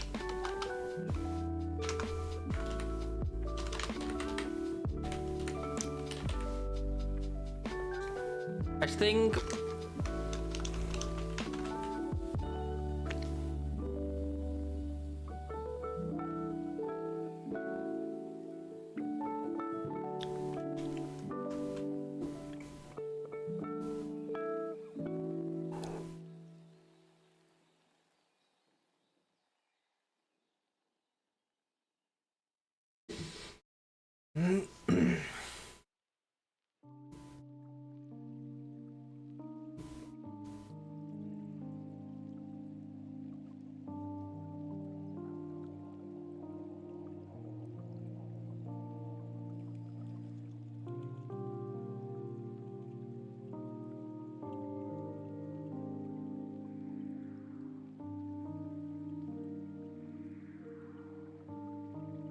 yeah, I'm gonna put the Swedish fish lowest because I don't like the taste of licorice. It's just not for me. I think I will put these Smarties after that, just because of how bland they are. It's like if you chew them, they give out a lot more flavor because they have a lot more surface area.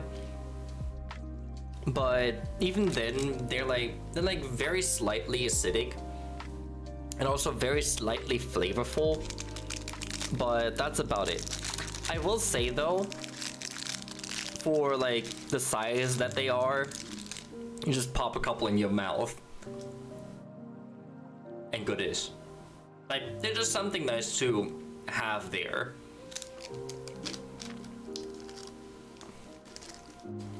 Like, it's almost like chewing gum. Or just, it's just the sensation of having like something to distract you or like to play around with in your mouth.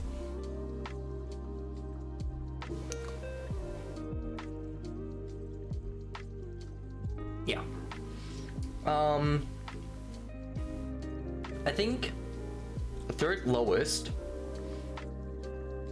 I will actually put the Hershey's bar. Like, compared to the chocolate that I'm used to, it is really not good.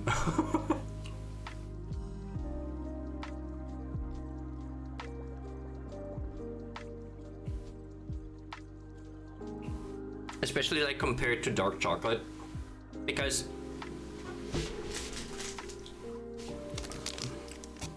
yeah, it is dark chocolate.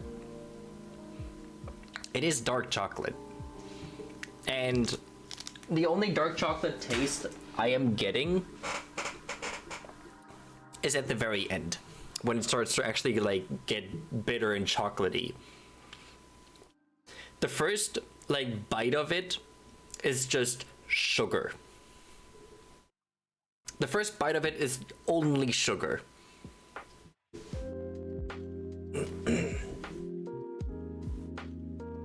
So it's really not that good.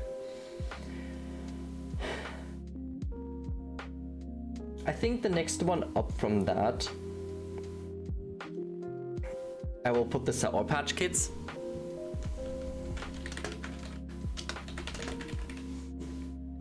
Because, well, they have a very good watermelon flavor. They are delicious, but they're not sour enough. For something called Sour Patch Kids, they're not sour enough. At least in my opinion.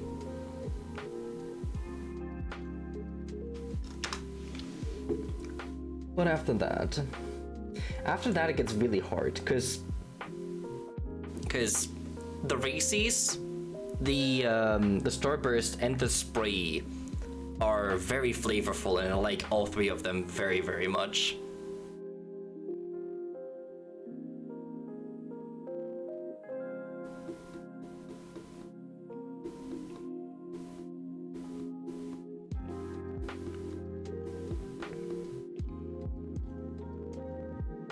The Spree just have such a vibrant flavor.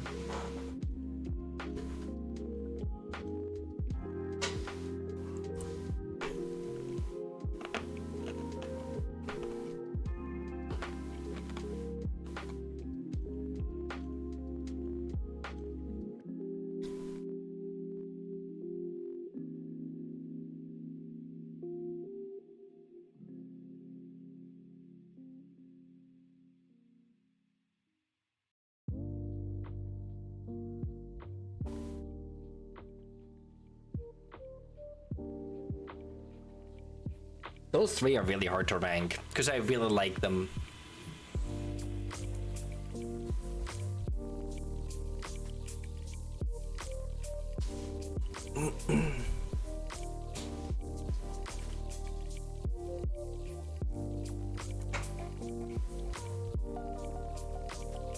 I think I will put Starburst below the other two. I really like the flavor of the Starburst. And then the I think I'll put it Starburst, Spree, and Reese's. The Reese's are amazing. I really like peanut butter. I don't have it a lot because it's honestly really not that easy to find, or at least I usually rarely ever see it. But I really like it. So yeah, I think I'll rank it Starburst, Spree, and Reese's.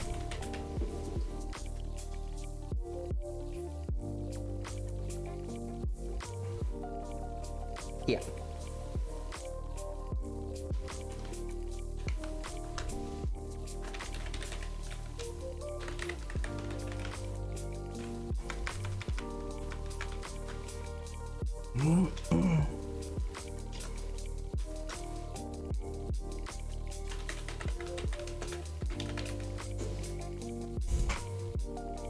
Yeah, I think in order from lowest to highest, I like the Swedish Fish the least, because I just don't like licorice. The Smarties are okay. They need more flavor. If they had more flavor, they would be close to getting to the Spree. But they just need more flavor. Then, over the Smarties, I would put the Hershey's. It's chocolate, but it's bad chocolate. It really is not good chocolate, at least compared to what I'm used to.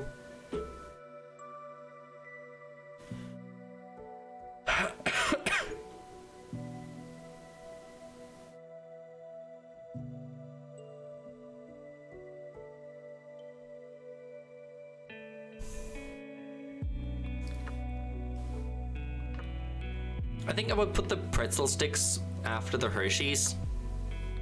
Thank you, Demon, I will need it. Well, let me go do that. I can talk while I'm doing it.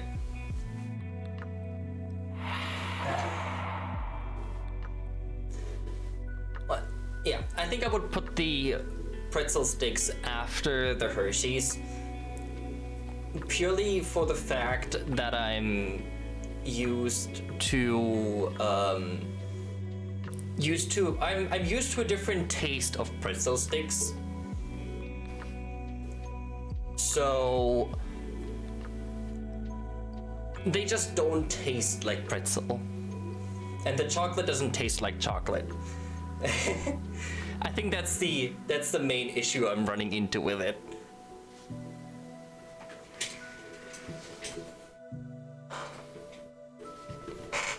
But otherwise, they're their own thing.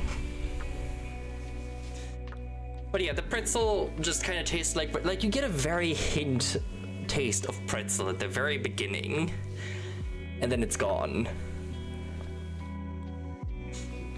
Which is sad, because I really want to like them. But yeah, above the pretzels, I will actually... Yeah, above the pretzels, I will put the Sour Patch Kids. Simply because they made a fairly good melon flavor. I'm debating putting them lower because they're not really sour. Like, they're very, very lightly sour.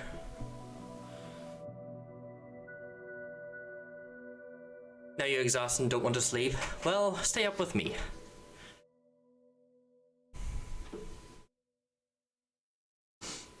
It's just, they're just very, very lightly sour.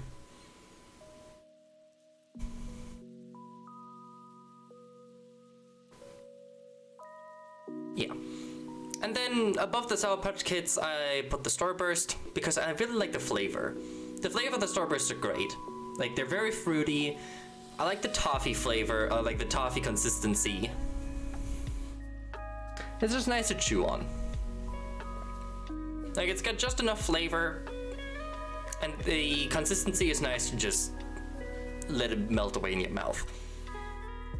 Above the Starburst, I put the Spray, purely for the vibrancy of flavor. Like, they have such an overpoweringly pronounced fruit flavor, which is really delicious. So I really, really like it.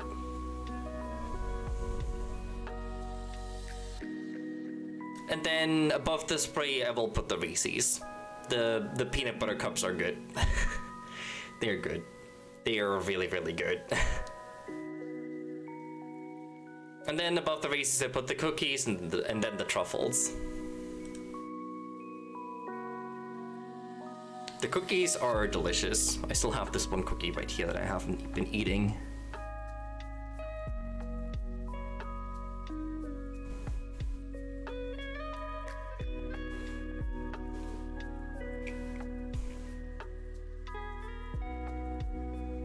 I like the peanut flavor of the cookie more than the Reese's by themselves.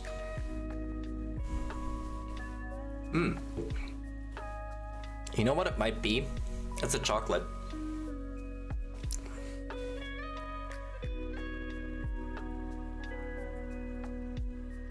I think the issue is the chocolate on the Reese's.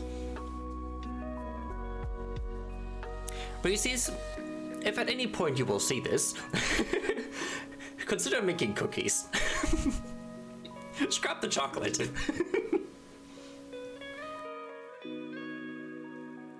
Just scrap the fucking chocolate. Or use good chocolate. But yeah, I think I'll put the cookies above the Reese's because I really like how they just crumble nicely. They crumble, they have a good peanut butter flavor. They're just delicious. And then above the cookies I put the truffles. The Snickerdoodle truffles are delicious. I want the recipe to those. Those are really, really delicious.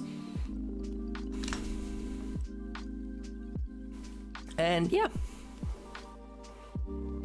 I think that's my lowest to highest. And then, of course,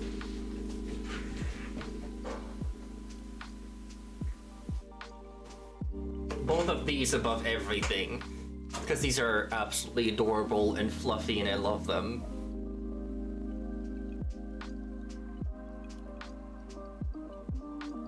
They are so fluffy. They are so fluffy and soft.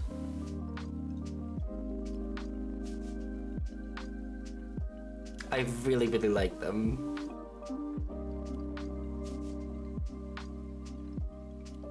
But yeah, I think that'll be it.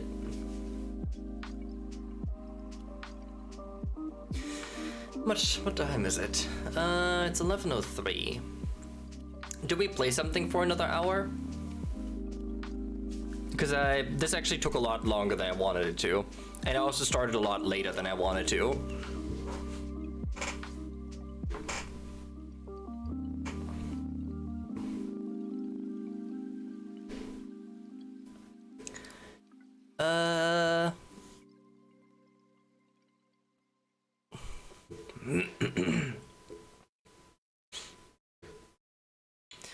What can we do for an hour? Actually, we can continue the Unity course a bit for an hour.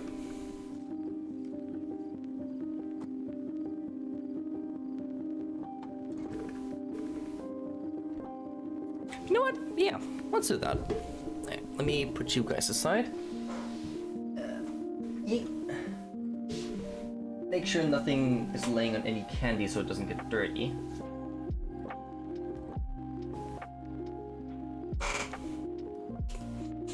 You're falling asleep in your chair, so I guess you're gonna go to bed.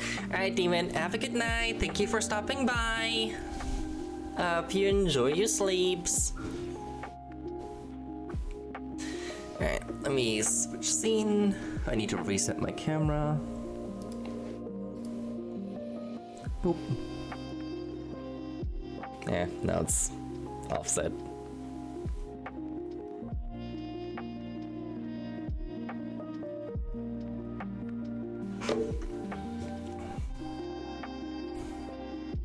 I mean, well, I guess if you don't dream, or at least don't remember your dreams, it's not as exciting.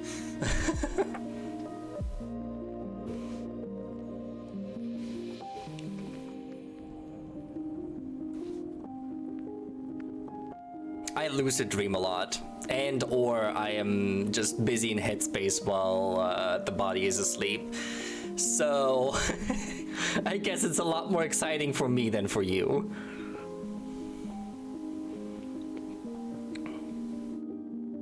But yeah, I at least hope you have some good sleep, you feel rested tomorrow, and then we'll play some Sea of Thieves tomorrow.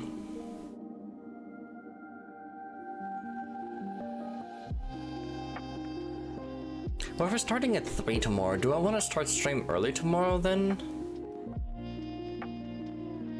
Because tomorrow I would technically start at 2 a.m. We'll see. Maybe I'll do a double stream tomorrow. But yeah. Good night, Demon. Sleep well. And I say we're gonna do some Unity for the last hour.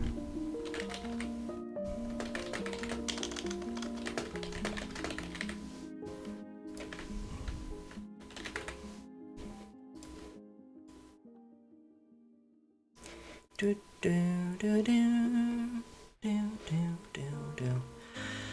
Okay, so I think this one is animation. So let's get going. We have successfully created the illusion that the player is moving at high speed through the scene. But let me ask you something. How on earth is he going so fast without moving his legs? How is he jumping without bending his knees? And how does he remain so calm after crashing into that fence? These are very difficult questions indeed. But luckily, we won't have to answer them. He has a stone Because face. by the end of this lesson, your character will have incredible animations for running, jumping, and even being knocked unconscious. To pull this off, we will have to become very familiar with something called an animation controller. You may not be surprised to learn that an animation controller is something that controls a character's animations. It is a weird diagram looking thing with boxes representing various states that the player can be in, like running or jumping, each of which has a unique animation. There are also transitions between each of these states where, for example, the player can go from running to jumping or from standing to dying.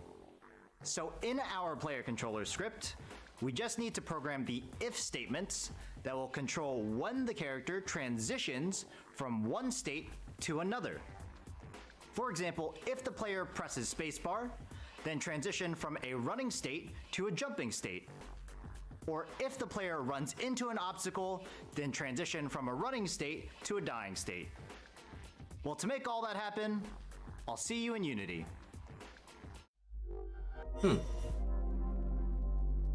Well then. I'm actually curious if we have to do the animation ourselves or if it does it in, or if you can like set it up in Unity. Cool, so we've got a lot of awesome functionality in our game now, so you can see the player jumping because they're so excited, and you see all these obstacles moving through the scene. Now, the one thing that you notice is that the player is standing incredibly still. Now, that's either because of one of two reasons. Either the player is moving so slow that they're not actually moving at all, or the player's moving so fast that our eyes can't even perceive how fast the player's moving, and so we can only see it as standing still. I'll leave that up to your own interpretation.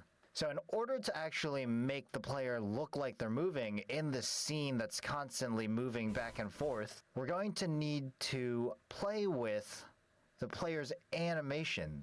So what we're going to do is we're actually going to click on the player, and then in their inspector, you can see that there's actually an animator component already applied to it, and it has a controller for a simple character.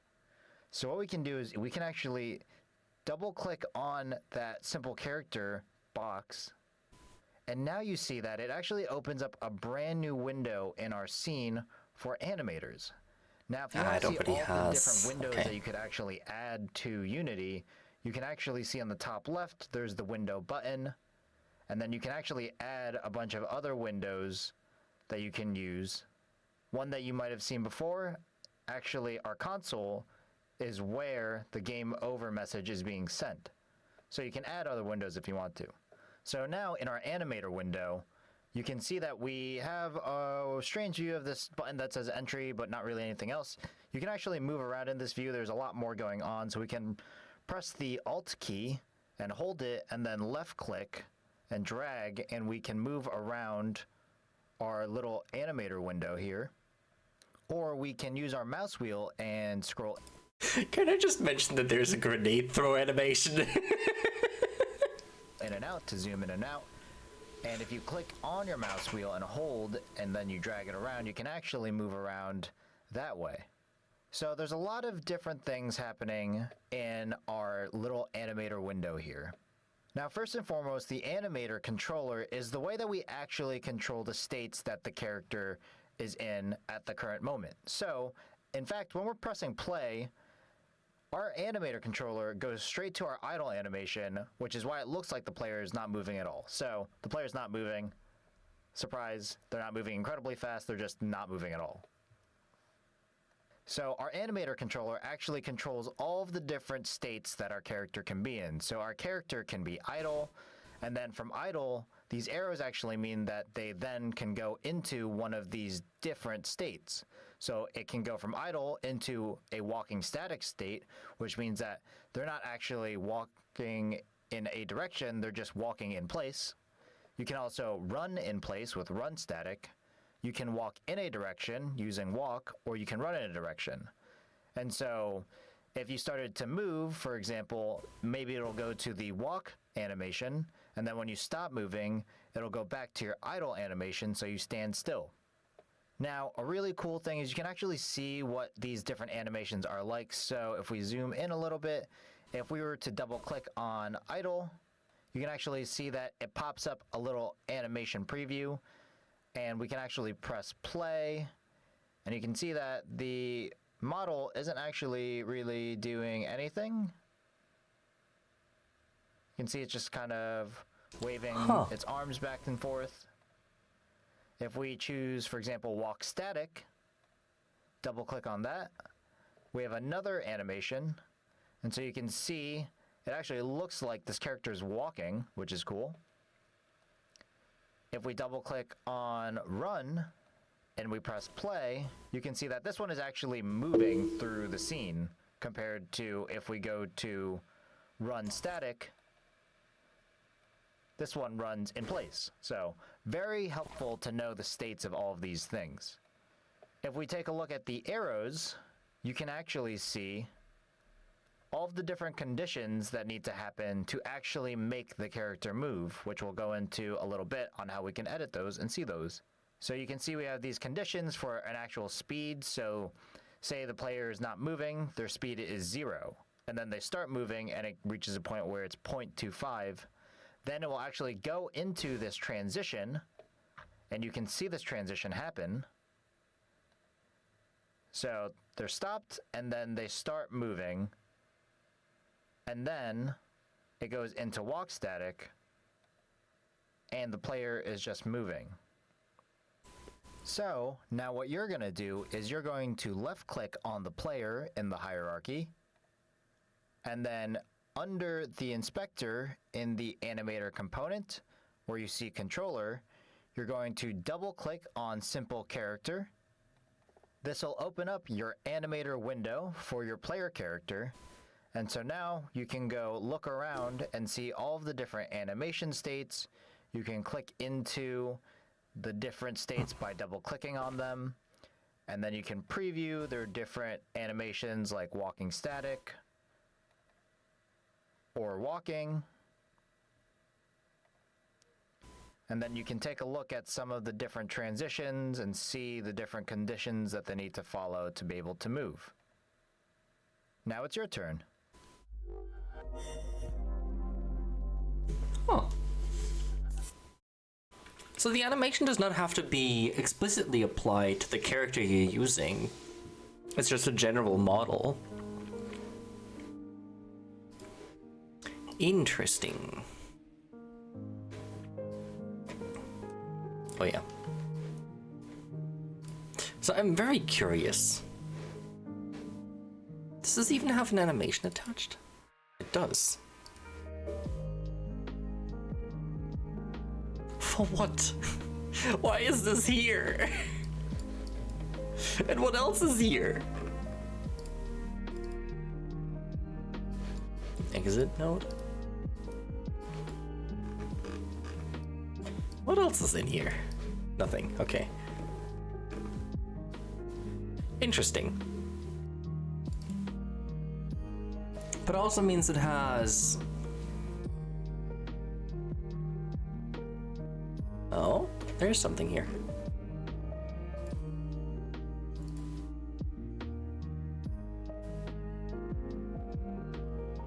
Oh. Interesting.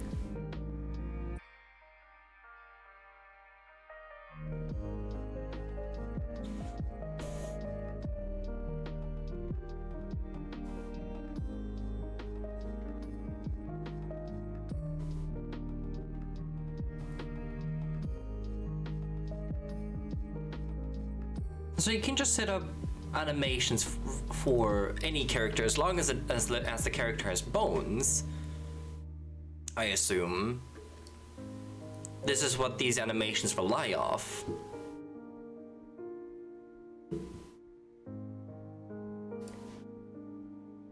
Interesting.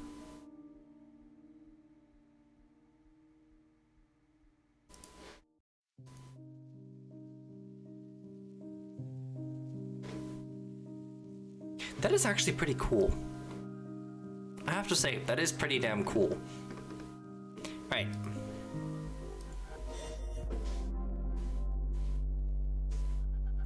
So we've gotten to move around our animator window just a little bit, and we've gotten to go and look into some of the animations themselves and preview them.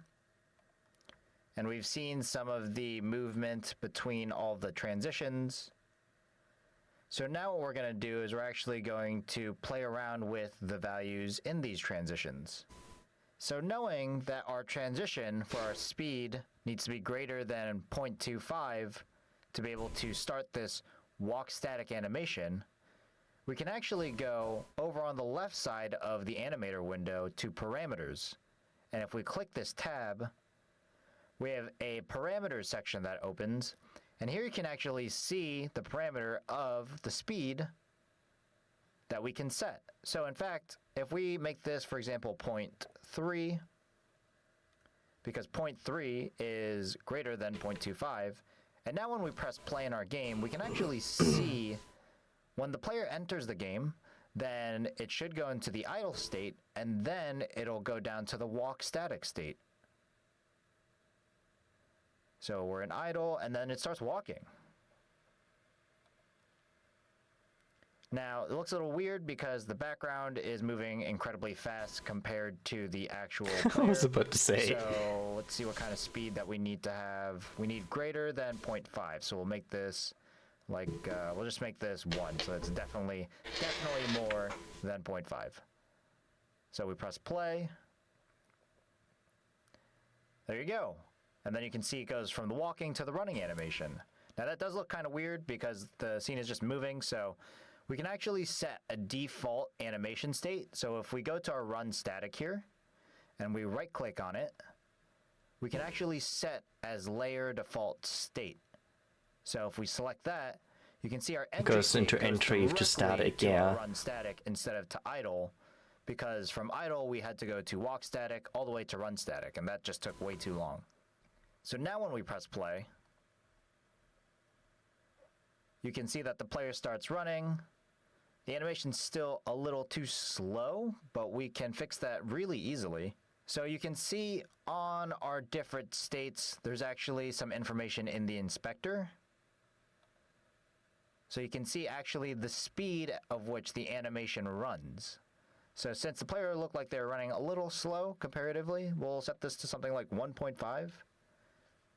And now we'll play this animation. And there you go. Now it looks like the player's really running, and then they jump and they're still running, but that's fine. We can fix that at some point. Now they're just moving so fast that they just end up back in the same place on Earth. And then one more thing that you can see is you can actually see different animation layers, which we'll go into, but it's just kind of interesting to see how they all work. So with the idle, you know, you can see all of these different idle states that it can go into. With jumping, you can go from idle to a standing jump or walk and then walking jump. There's different ways of dying or crouching. So there's all of these different kinds of animation states that we can control based on certain conditions. So what you're going to do is you're going to start using some animations of your own. So make sure that you click on the player in the hierarchy. In their animator component, you're going to double click on the controller, which will then open up your animator window. In your animator window, you're going to move with either Alt and left clicking or pressing down your mouse wheel and dragging around. You're going to find Run Static, right click on it, set it as the default layer state. And then in your parameters, you're going to set your speed _ F to 1. And then inside of your inspector, if you have one of the animation states highlighted, specifically run static, you can change the speed that the animation runs itself. And so we're going to make it a little faster than the standard animation speed. We'll make it about 1.5. And then you can press play. And then we can really see our player running through the scene. And they're so happy because they're in the wilderness. Now it's your turn.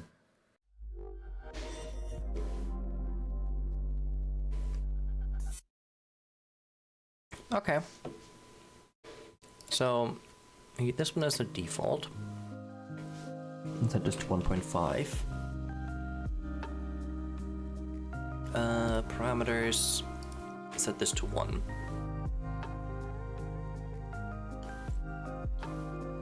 Okay.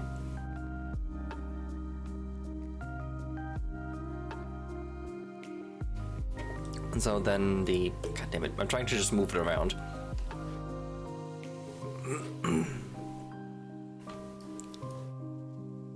Actually, it doesn't even need to be 1 then, because there's no condition for it.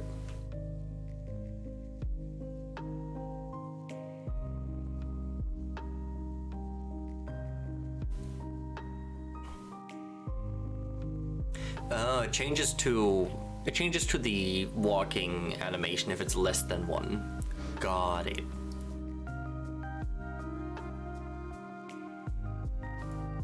Fair enough.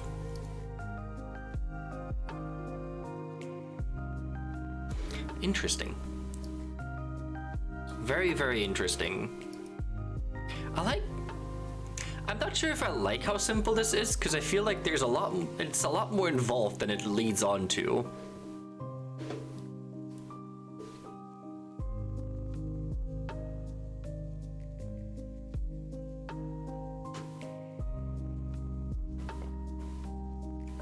Is it? I don't know if it matches the animation. I feel like the background is still moving a little bit faster.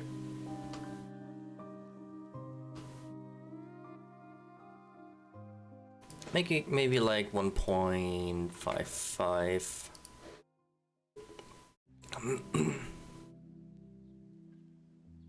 That didn't change a whole lot. Actually,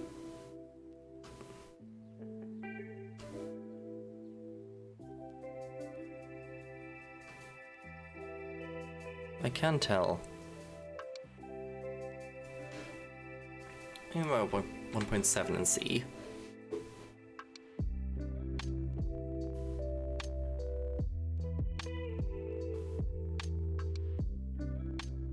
Is that too fast?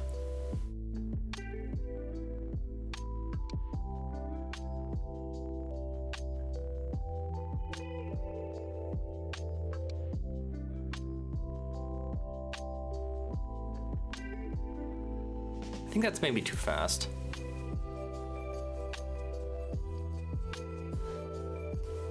Maybe 1.6.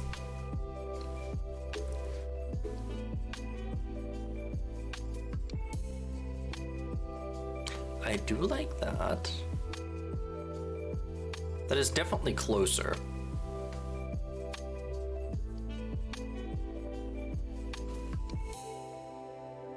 I think that's close enough. Alright, next.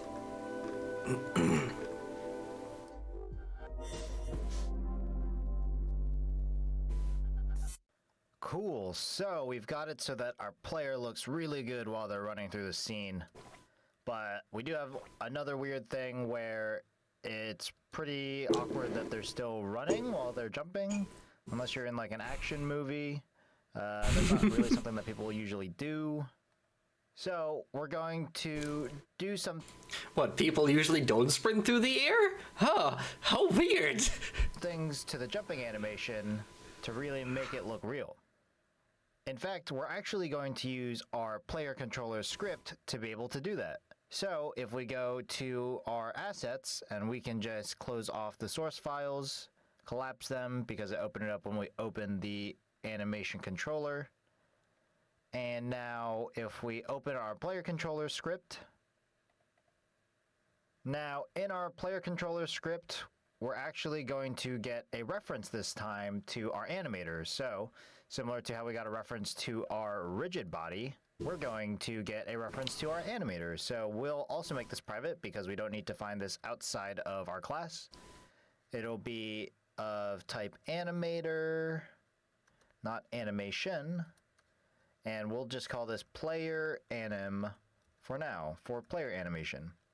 Now, just like our rigid body, we actually need to get the actual component on our object. So player anim is set to our get component. And what component are we getting?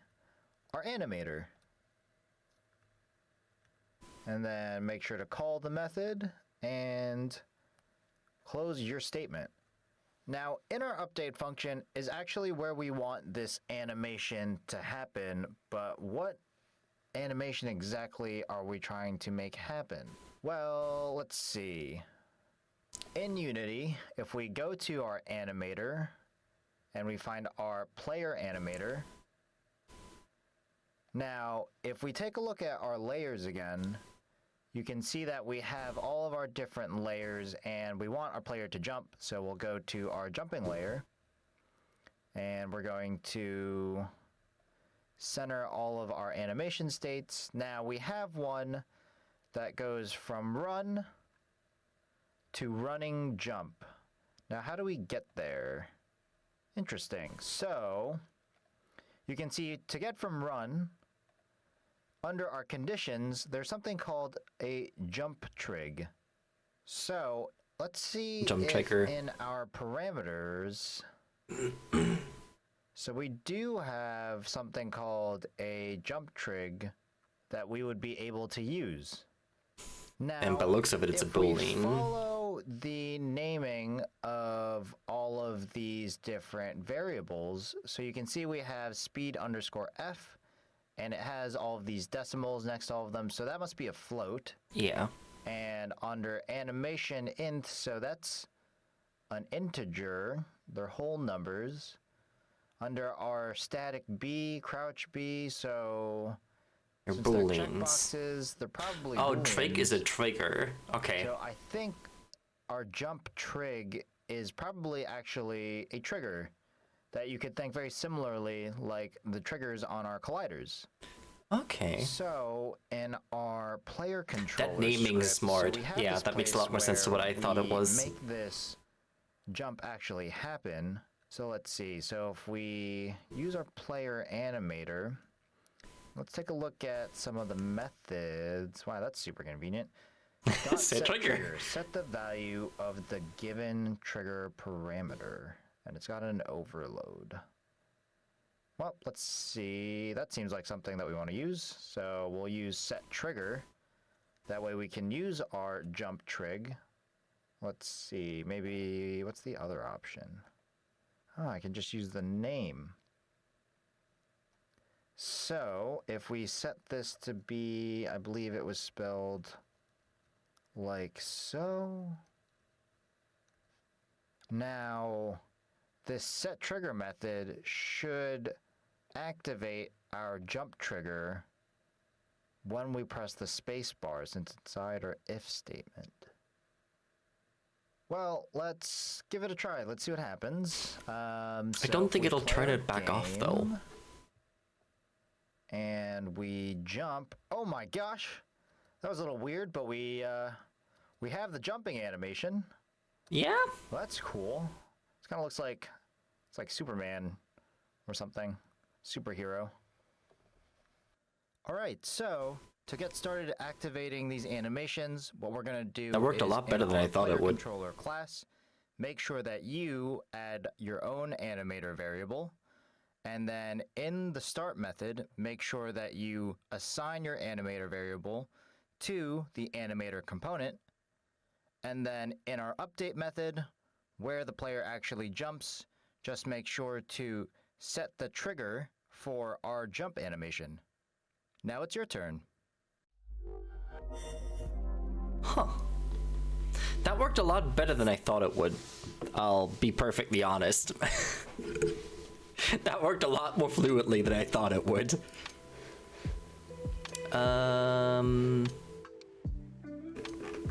First of all, you go away. Actually, I also don't need this player controller.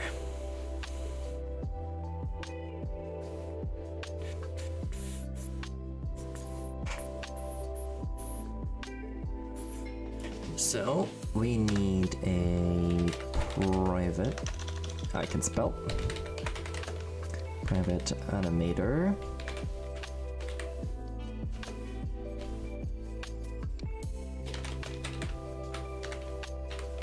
Player anim, my Yuangi, shut up. And then player, yep. I love when the autocomplete works. When the autocomplete actually works, it's fantastic. When it doesn't, it's annoying. And then... yeah, then set the player anim. Nope. Set trigger. No. There we go. What's called jump trigger, right? This is jump trig or jumping trig? Jump underscore trig. Boop. And that should do. What did I get a notification for? Oh, Finch. Alright. And this should work.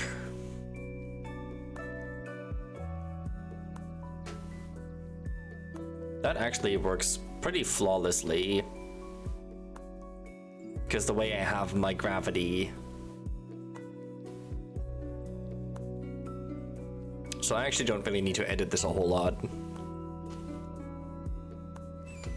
Because compared to what he has in his preview, my gravity is higher, so the player character falls faster and doesn't jump as high. So it looks a lot smoother on mine than it does on his.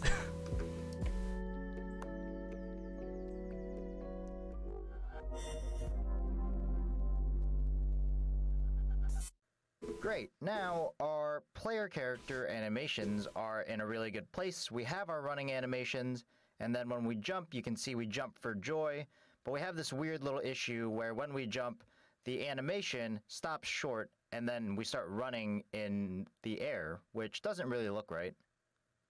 So we're actually going to go into our running jump animation, and similarly to how we set the speed to be a little bit faster for the run to just make it look like the player's running faster, we're going to set our animation speed just a bit slower. We'll do 0.7, just so that the animation now runs just a bit longer instead of faster. So when we press play, now when we jump, the animation definitely works a lot better. It lasts a bit longer. I think one thing that we're going to do just to make it look a little bit more realistic is we're actually going to go into our player object, and we're going to play around with some of the variables, so specifically our mass, our jump force, and our gravity modifier to just make it look a lot more realistic and better for what we want to be. So our mass on our rigid body is a little low. People don't normally weigh just 1 kilogram, so we're going to change our mass. Usually on average a person weighs about 60 kilograms or so. So we'll see what that does when we press play. Probably too heavy. Yeah. And we have the jumping animation, but we don't really go anywhere. So let's play around with the jump force a little bit. Maybe let's set it to a little bit over like 10 times the actual mass. So we'll do like a 700. We'll see how that looks. I mean, adjusting the mass at this point is unnecessary. Ooh, I go a little bit high. So maybe, let's see. If we go to our gravity modifier, because you're doing it backwards over the gravity modifier instead of just lowering like the mass. 1.5. Or increasing the mass. And now No point adjusting gravity. Not bad. Pretty close. So we could probably fiddle with these values a bit more, but it looks pretty good. We get pretty close to the ground before we start running.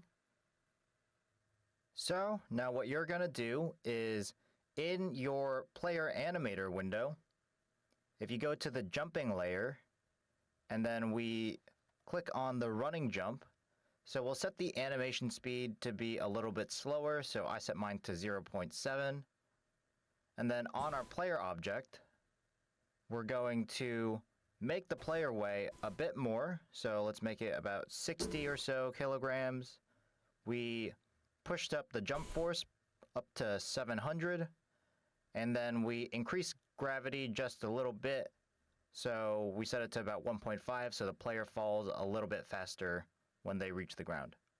Now it's your turn.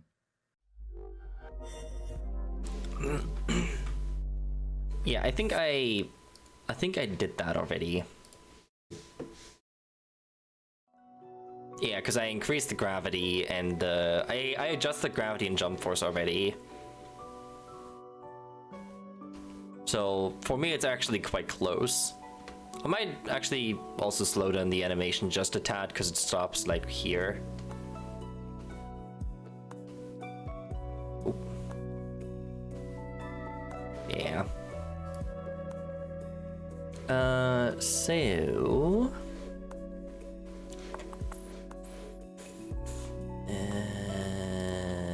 jumping... Oops. Nope, don't drag it. So, let's see. I'm also set this to a 0.7 and see. That's better. A little too slow.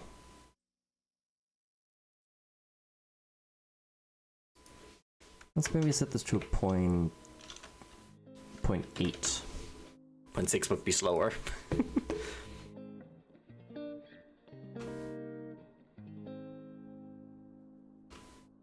Yeah, maybe.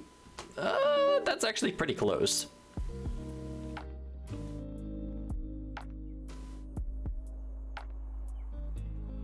I'm gonna say make this a 0.9.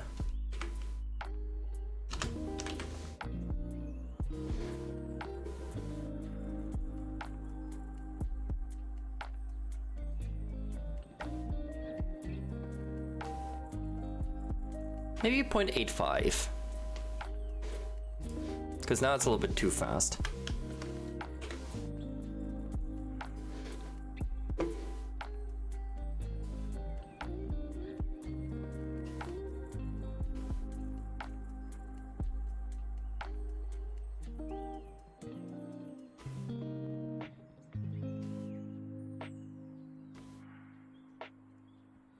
I think it's pretty good now. I kind of want the jump to be lower though. So let's do 50 and see what that does. It's probably too heavy. Yeah. Put this to like 5.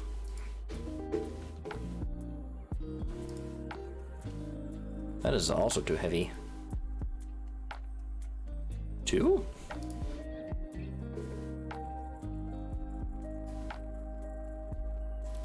Wow, that mass is quite effective. Let's set this to 50.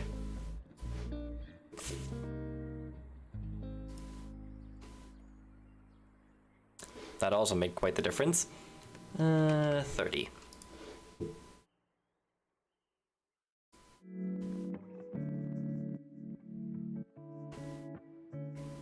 So you can just hop over them.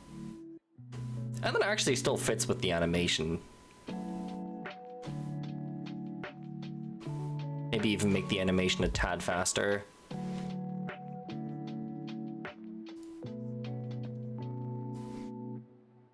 Like, really just a tad.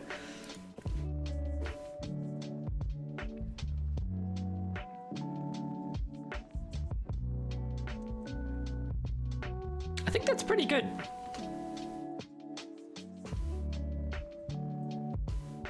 Right?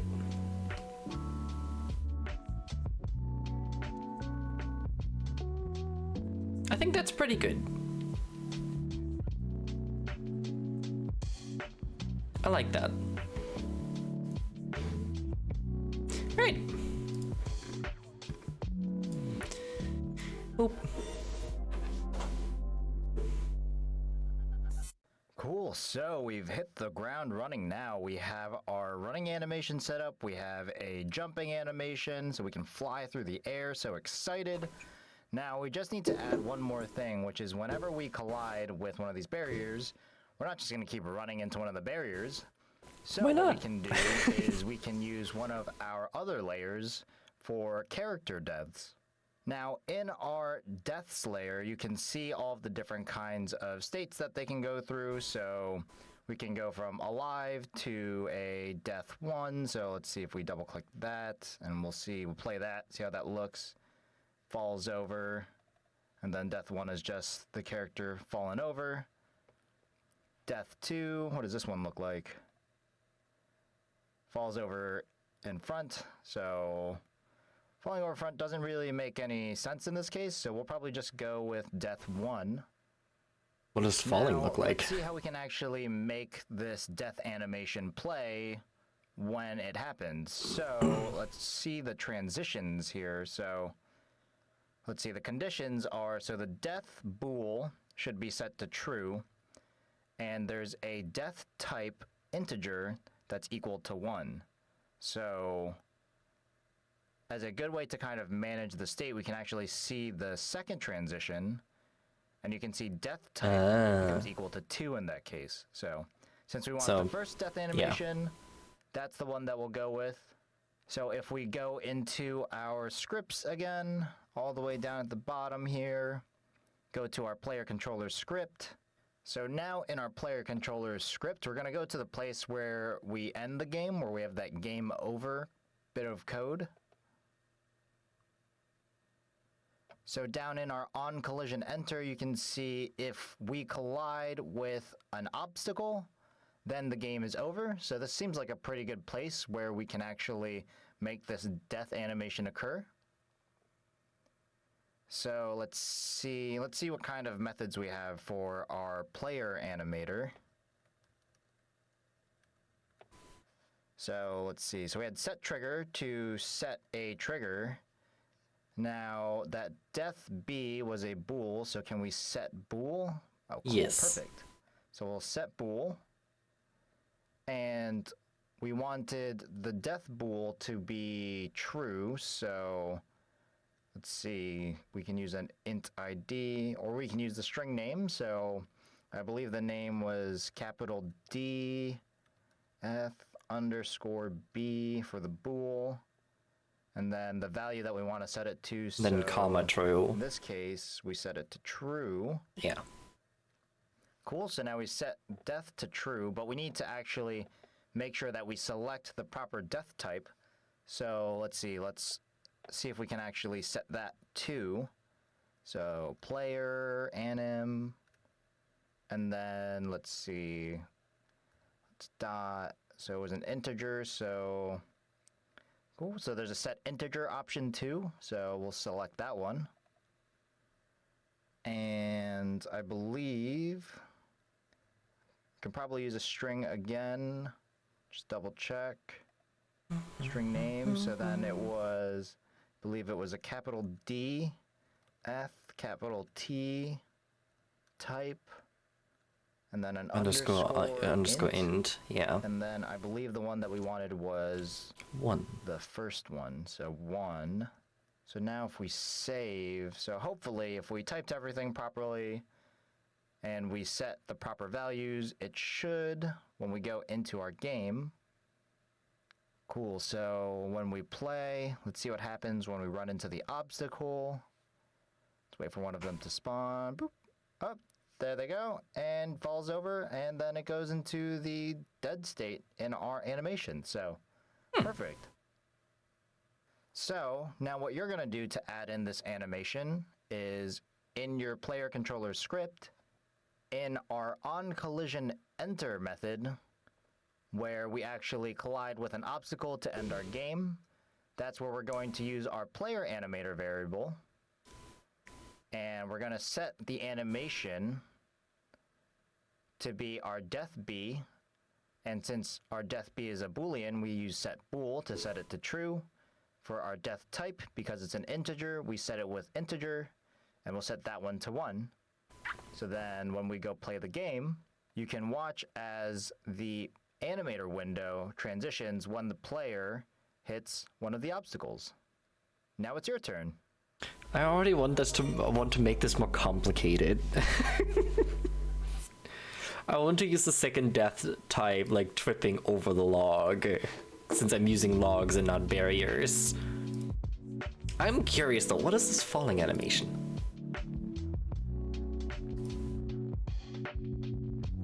Oh, it's literally a falling animation.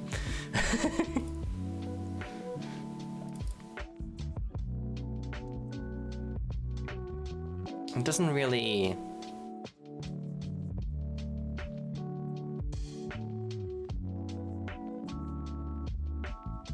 Doesn't really do what I needed to do though.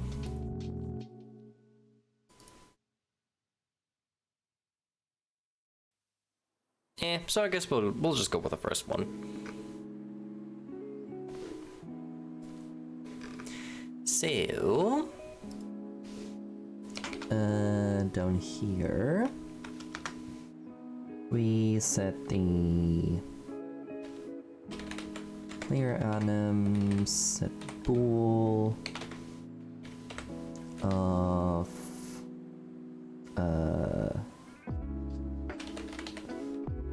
death underscore b to true, and then player anim.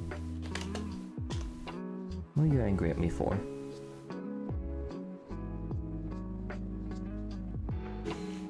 Shush! I know what I'm doing.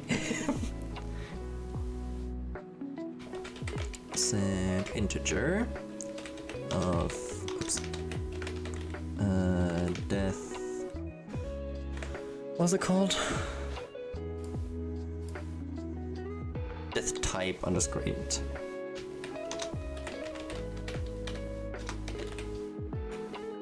To 1. Cool. And now this should work.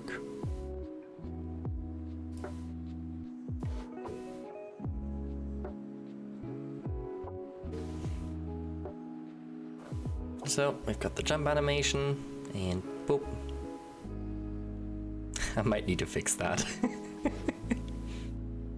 I'm actually not quite sure why it does that. Oh, it's maybe because the hitbox is so low. No, but even then.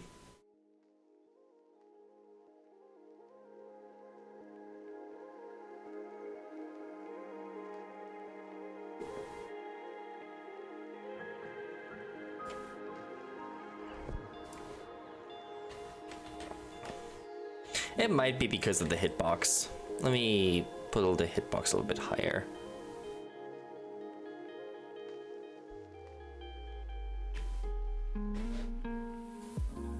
Let's see with that. So hopefully the hitbox doesn't bounce.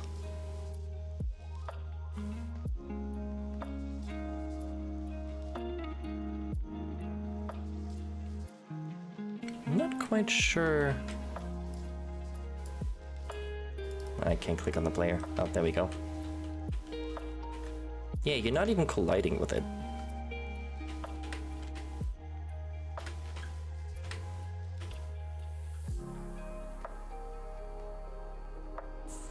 It's not the log. Is it? It is the log. Just because you're even remotely close to it.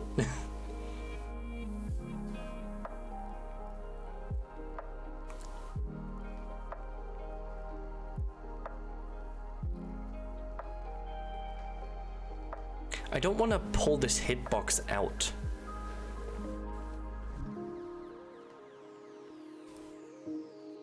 Because if I do that, then it has a weird hitbox.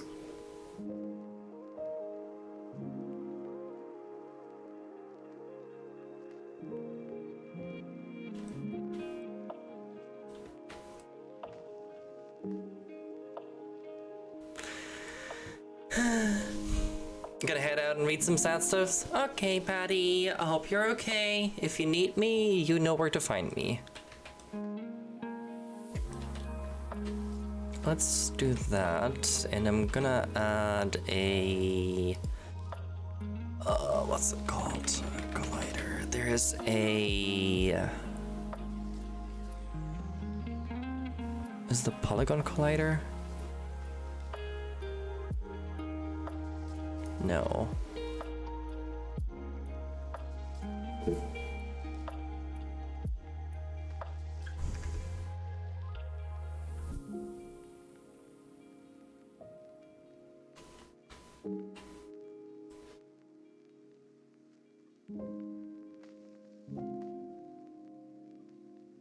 Is there a...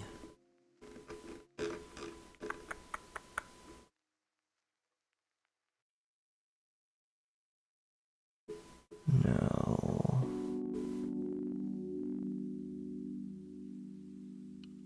I need a slope.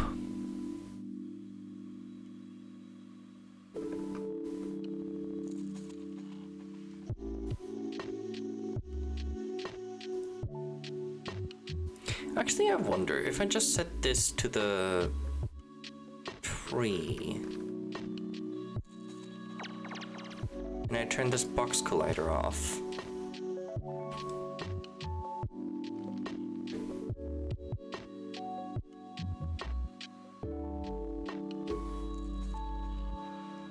Ah.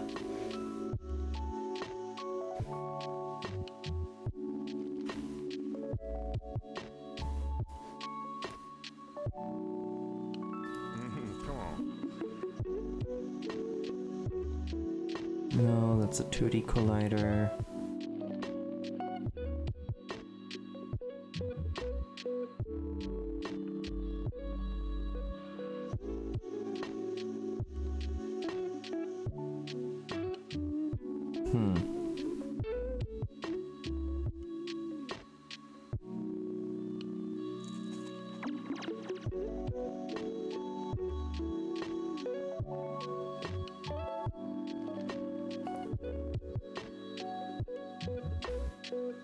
Ah, okay.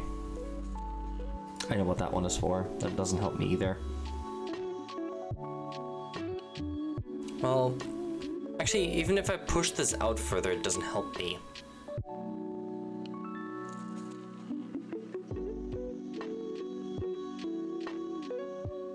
Because it's just gonna cause the exact same problem.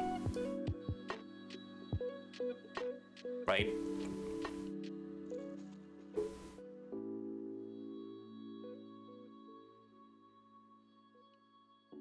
Yep, I figured.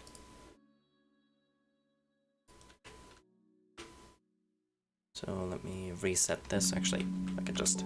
There we go. How can I fix this?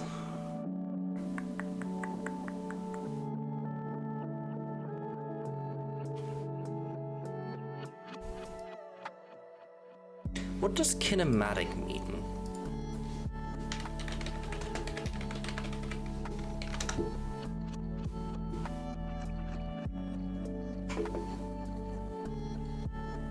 What the physics affect the rigid body? If kinematic is enabled, forces, collisions, or joints will not affect the rigid body anymore. We are in full control of animation and script control by changing transformation position. Kinematic bodies also affect the motion of other rigid bodies through collisions or joints. Can connect a kinematic rigid body to a normal rigid body with a joint. The rigid body will be constrained with the motion of the rigid body of the kinematic body.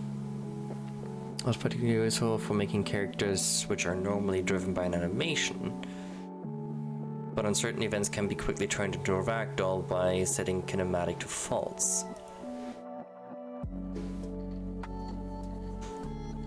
Will you push the player backwards or like away if I set this?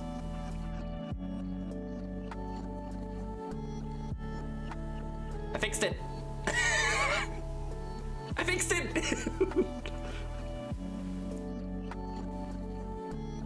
I'll take it.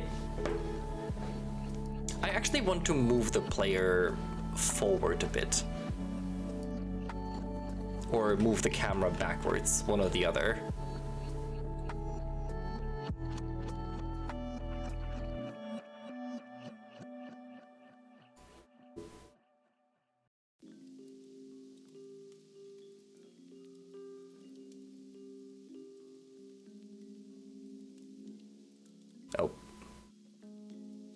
Well.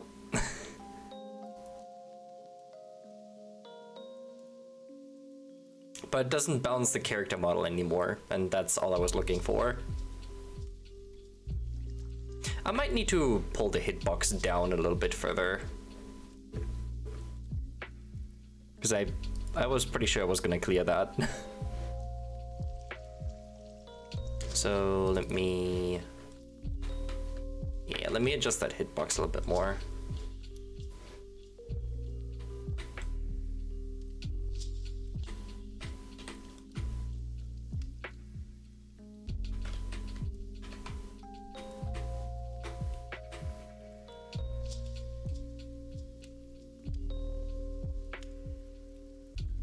Why are you so low?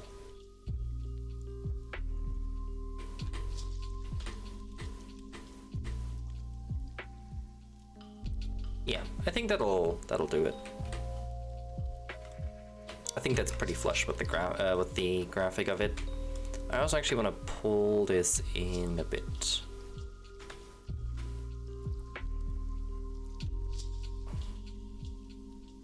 So let's see how that does.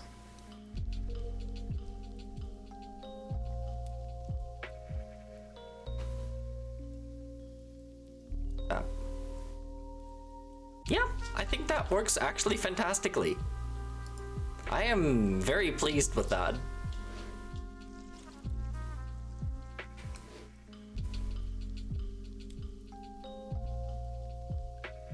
So, that one is done.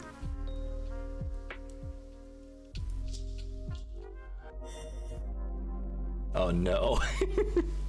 I didn't even think of that. So we've set it up so that when our player runs into an obstacle, it'll start the death animation. But there is one small problem that we actually need to fix, which is when we press the space bar, we're actually still able to jump, and that's definitely not something that should be possible. I don't know, I kind of like it. So we're going to need to change our code just a little bit so that way we don't just magically jump even though technically the game is over and the player has died. Now, in order to prevent our player from jumping over and over again when the game is over and they've lost, we'll actually need to change the condition of our if statement. So perfectly fine that they press spacebar and they can jump, and to make sure that they are on the ground when they jump, but we do need to make sure that the game is not over. So Otherwise, use the they'll still be able to jump when the game is over. inverted and So statement. we're gonna add an and symbol here, so 2 ampersands for and then we're going to use if game over equals false. So if the game is not over, then this thing will run. In fact, there's actually an easier way that we can do this. So I was about to say, we can just put an exclamation point. An exclamation point. Yeah. And set this to true. So in this case, the exclamation point actually negates the statement after it. So if game over is not equal to true, so the same thing as saying game over equals false. There's still an easier way to do this. In fact, there's actually even a shorter way that we can Yeah. write if the game is not over. For Boolean values, we can actually just put that exclamation point in front of game over. So in this case, this says, if the game is not over... Isn't there still an even easier way? because of this exclamation point, then do these lines of code. Now if I save, we can see if this code really worked when we press play. So if we press space, we can still jump, and then if we hit one of the barriers, the player runs into it, and then we press the space bar and we can't jump anymore. So, a really easy way that we can prevent the player from jumping after the game is over. So what you're going to do is, in your update method in the player controller, you're going to add in your if statement another and comparison. so you can chain them all together. So if the spacebar is down and the player is on the ground and the game is not over, so all of these have to be true, then this will happen. Now it's your turn. Can you use the separation lines as an inverted statement? Isn't that what they are for? Because I saw them in the suggestion. Doesn't that do that?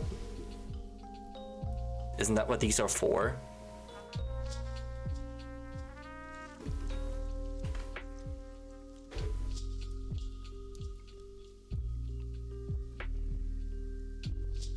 Oh wait, no, they're an or statement. Hold on, I remember reading that now. This is an or statement.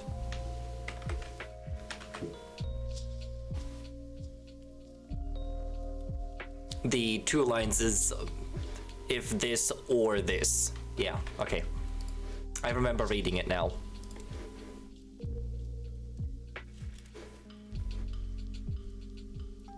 Ignore me.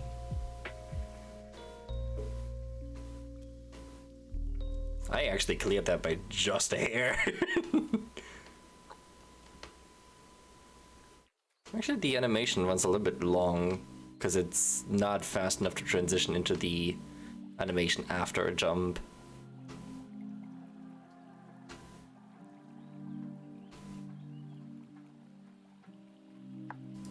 So I might even have to shorten the animation a little bit more. Make it to like 6.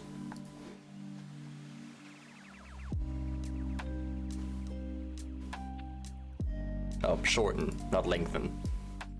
Actually, if I set this to 1.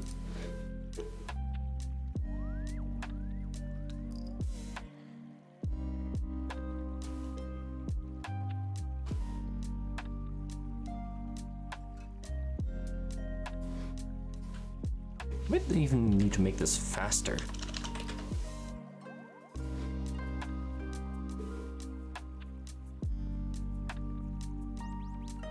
That's a little too fast.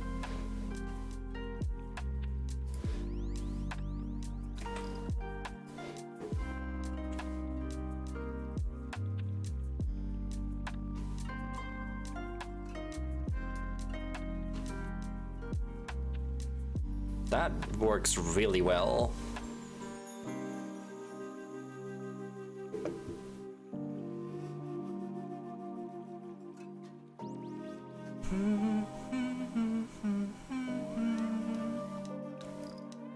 I need to slow the jump down a little bit. So you can jump so quickly after having hit the ground. Actually, it's not that bad.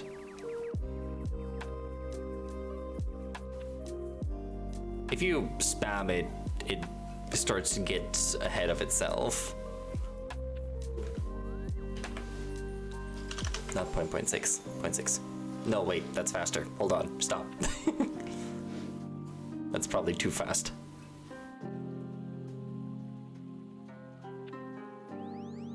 Yeah, that's too fast.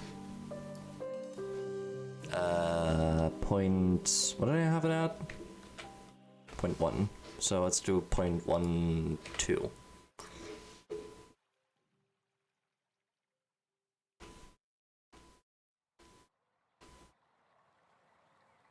It's just still slightly behind. 0.15.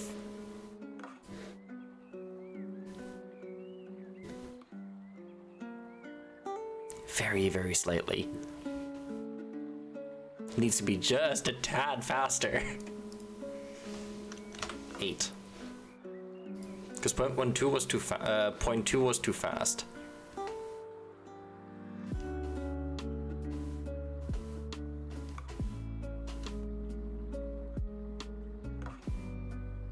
And that actually works fairly well. I'm gonna put it at 0.15. And I think I'll slow the jump down just a smidge.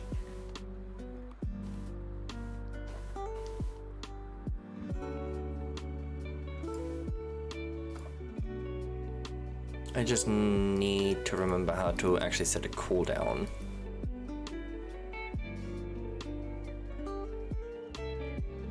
How did I do that?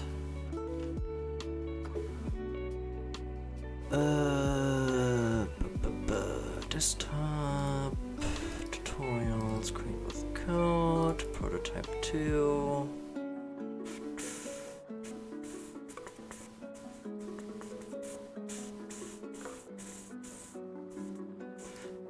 Assets, scripts.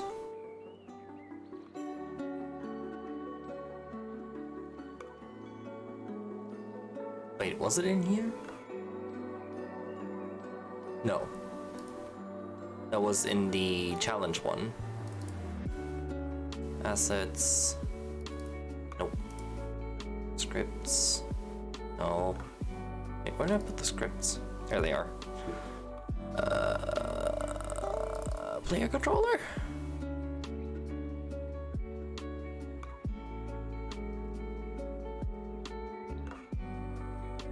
And fuck it. Cooldown equals 0. If cooldown equals 0, then cooldown if cooldown is smaller than 0. Subtracted by time. Yeah.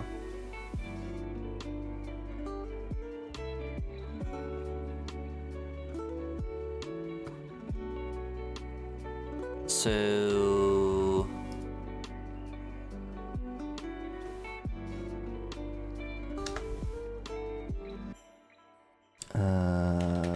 private float cooldown equals 0.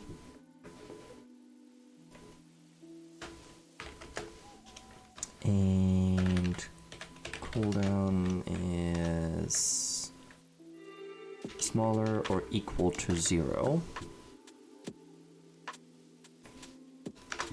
And then set cooldown equals 1.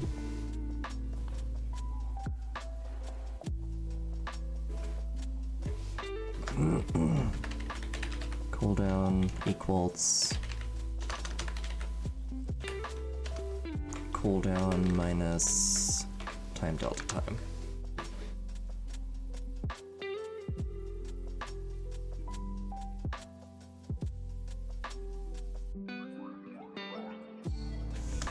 And then if cooldown, oops, I need a parentheses. If cooldown is smaller than 0, cooldown equals 0.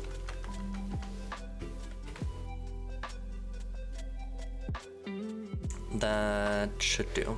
That gives like a second delay, so you can't spam jump.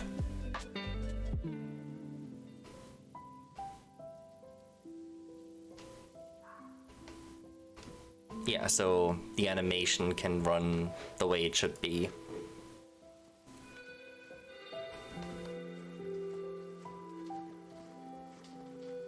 So you can't spam it.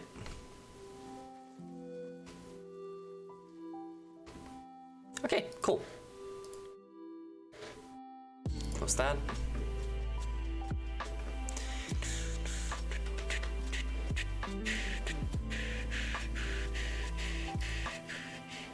And this one works. Nice. Alright, let's finish up this lesson. Alright, so we've made it to the end of this lesson, and to wrap everything up really nice, when we press play, we have the character animation to make them run, and then they have the jumping animation, and then when they run into one of the obstacles, it even plays a little death animation, so that's all perfect. So we added a lot of really cool functionality to really make our game look super good now that we have all of these scrolling backgrounds. Other really huge things that we learned all about our animator controller on our player. We learned a whole lot about animation states, their transitions, how they work. We even dug into some of the parameters so that way we could make the player run even faster, and controlled how we can activate all of these different parameters in code. In our player controller script, we added in all of these triggers for things like jumping, We added in another method to set our death boolean to true. So we learned how to control all of these different animations and the parameters using code. And then last but not least, we learned how to use the not operator when we're using conditionals so that we could make sure that the game was not over and we could keep the player jumping as the game progressed. Now, in the next lesson, we'll make our game look even better and sound even cooler with some particle effects and some sound for jumping and background music. So, we'll see you in the next lesson. Next one is all about sound and particles and all. Yeah, that's gonna be fun. Alright, I think that'll do it for today though. We actually made a lot of progress today. Considering how this was just an hour lesson, I actually think we made a lot of progress. I actually also just realized, why it looks so off. The camera back a bit. Because I have mine to a locked aspect ratio for how it would be on a screen in full screen. That's why mine looks so much more constricted. But moving the camera around a bit now should be perfect. Yeah, because it's a little bit more zoomed out so you can see a little bit more. Yeah. Perfect. I might actually move these down a bit again. I want to. I really want to. I also kind of want to change this ground from just being white, but I think this will all come later. So, I'm gonna save this. I might work some of this off stream, because I kind of want to keep working on that. But, yeah. So, we are going to go and... Who's live? There's more people live than that.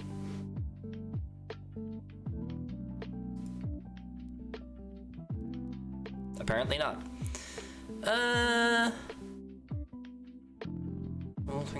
I'm really not interested in Hogwarts. I really am not. So we're gonna go raid Beeps. So, I hope you guys enjoyed the stream today. It was mostly just unboxing candy, but goddamn, the candy was good. So, for those that haven't yet, make sure to follow. It keeps you updated with all I do. Twitch will hopefully send you a notification when I go live next. If Twitch doesn't, go slap Twitch, not me. If you want to stay updated even further, make sure to join the Discord server. I will post there whenever I am moving a stream, delaying a stream, canceling a stream, whatever. And you also can stay in touch with the community a little bit more. And make sure to check out the YouTube page for VODs from previous streams. This one will be going up 24 hours after the end of this stream. And I'll see you guys on Beeps' channel. I love you all. Make sure to stay safe, copy our rate call, and I'll see you guys over there. Until then, have a good night. Bye bye. There might be 2 streams tomorrow, I'm not sure yet, but I'll see you guys there.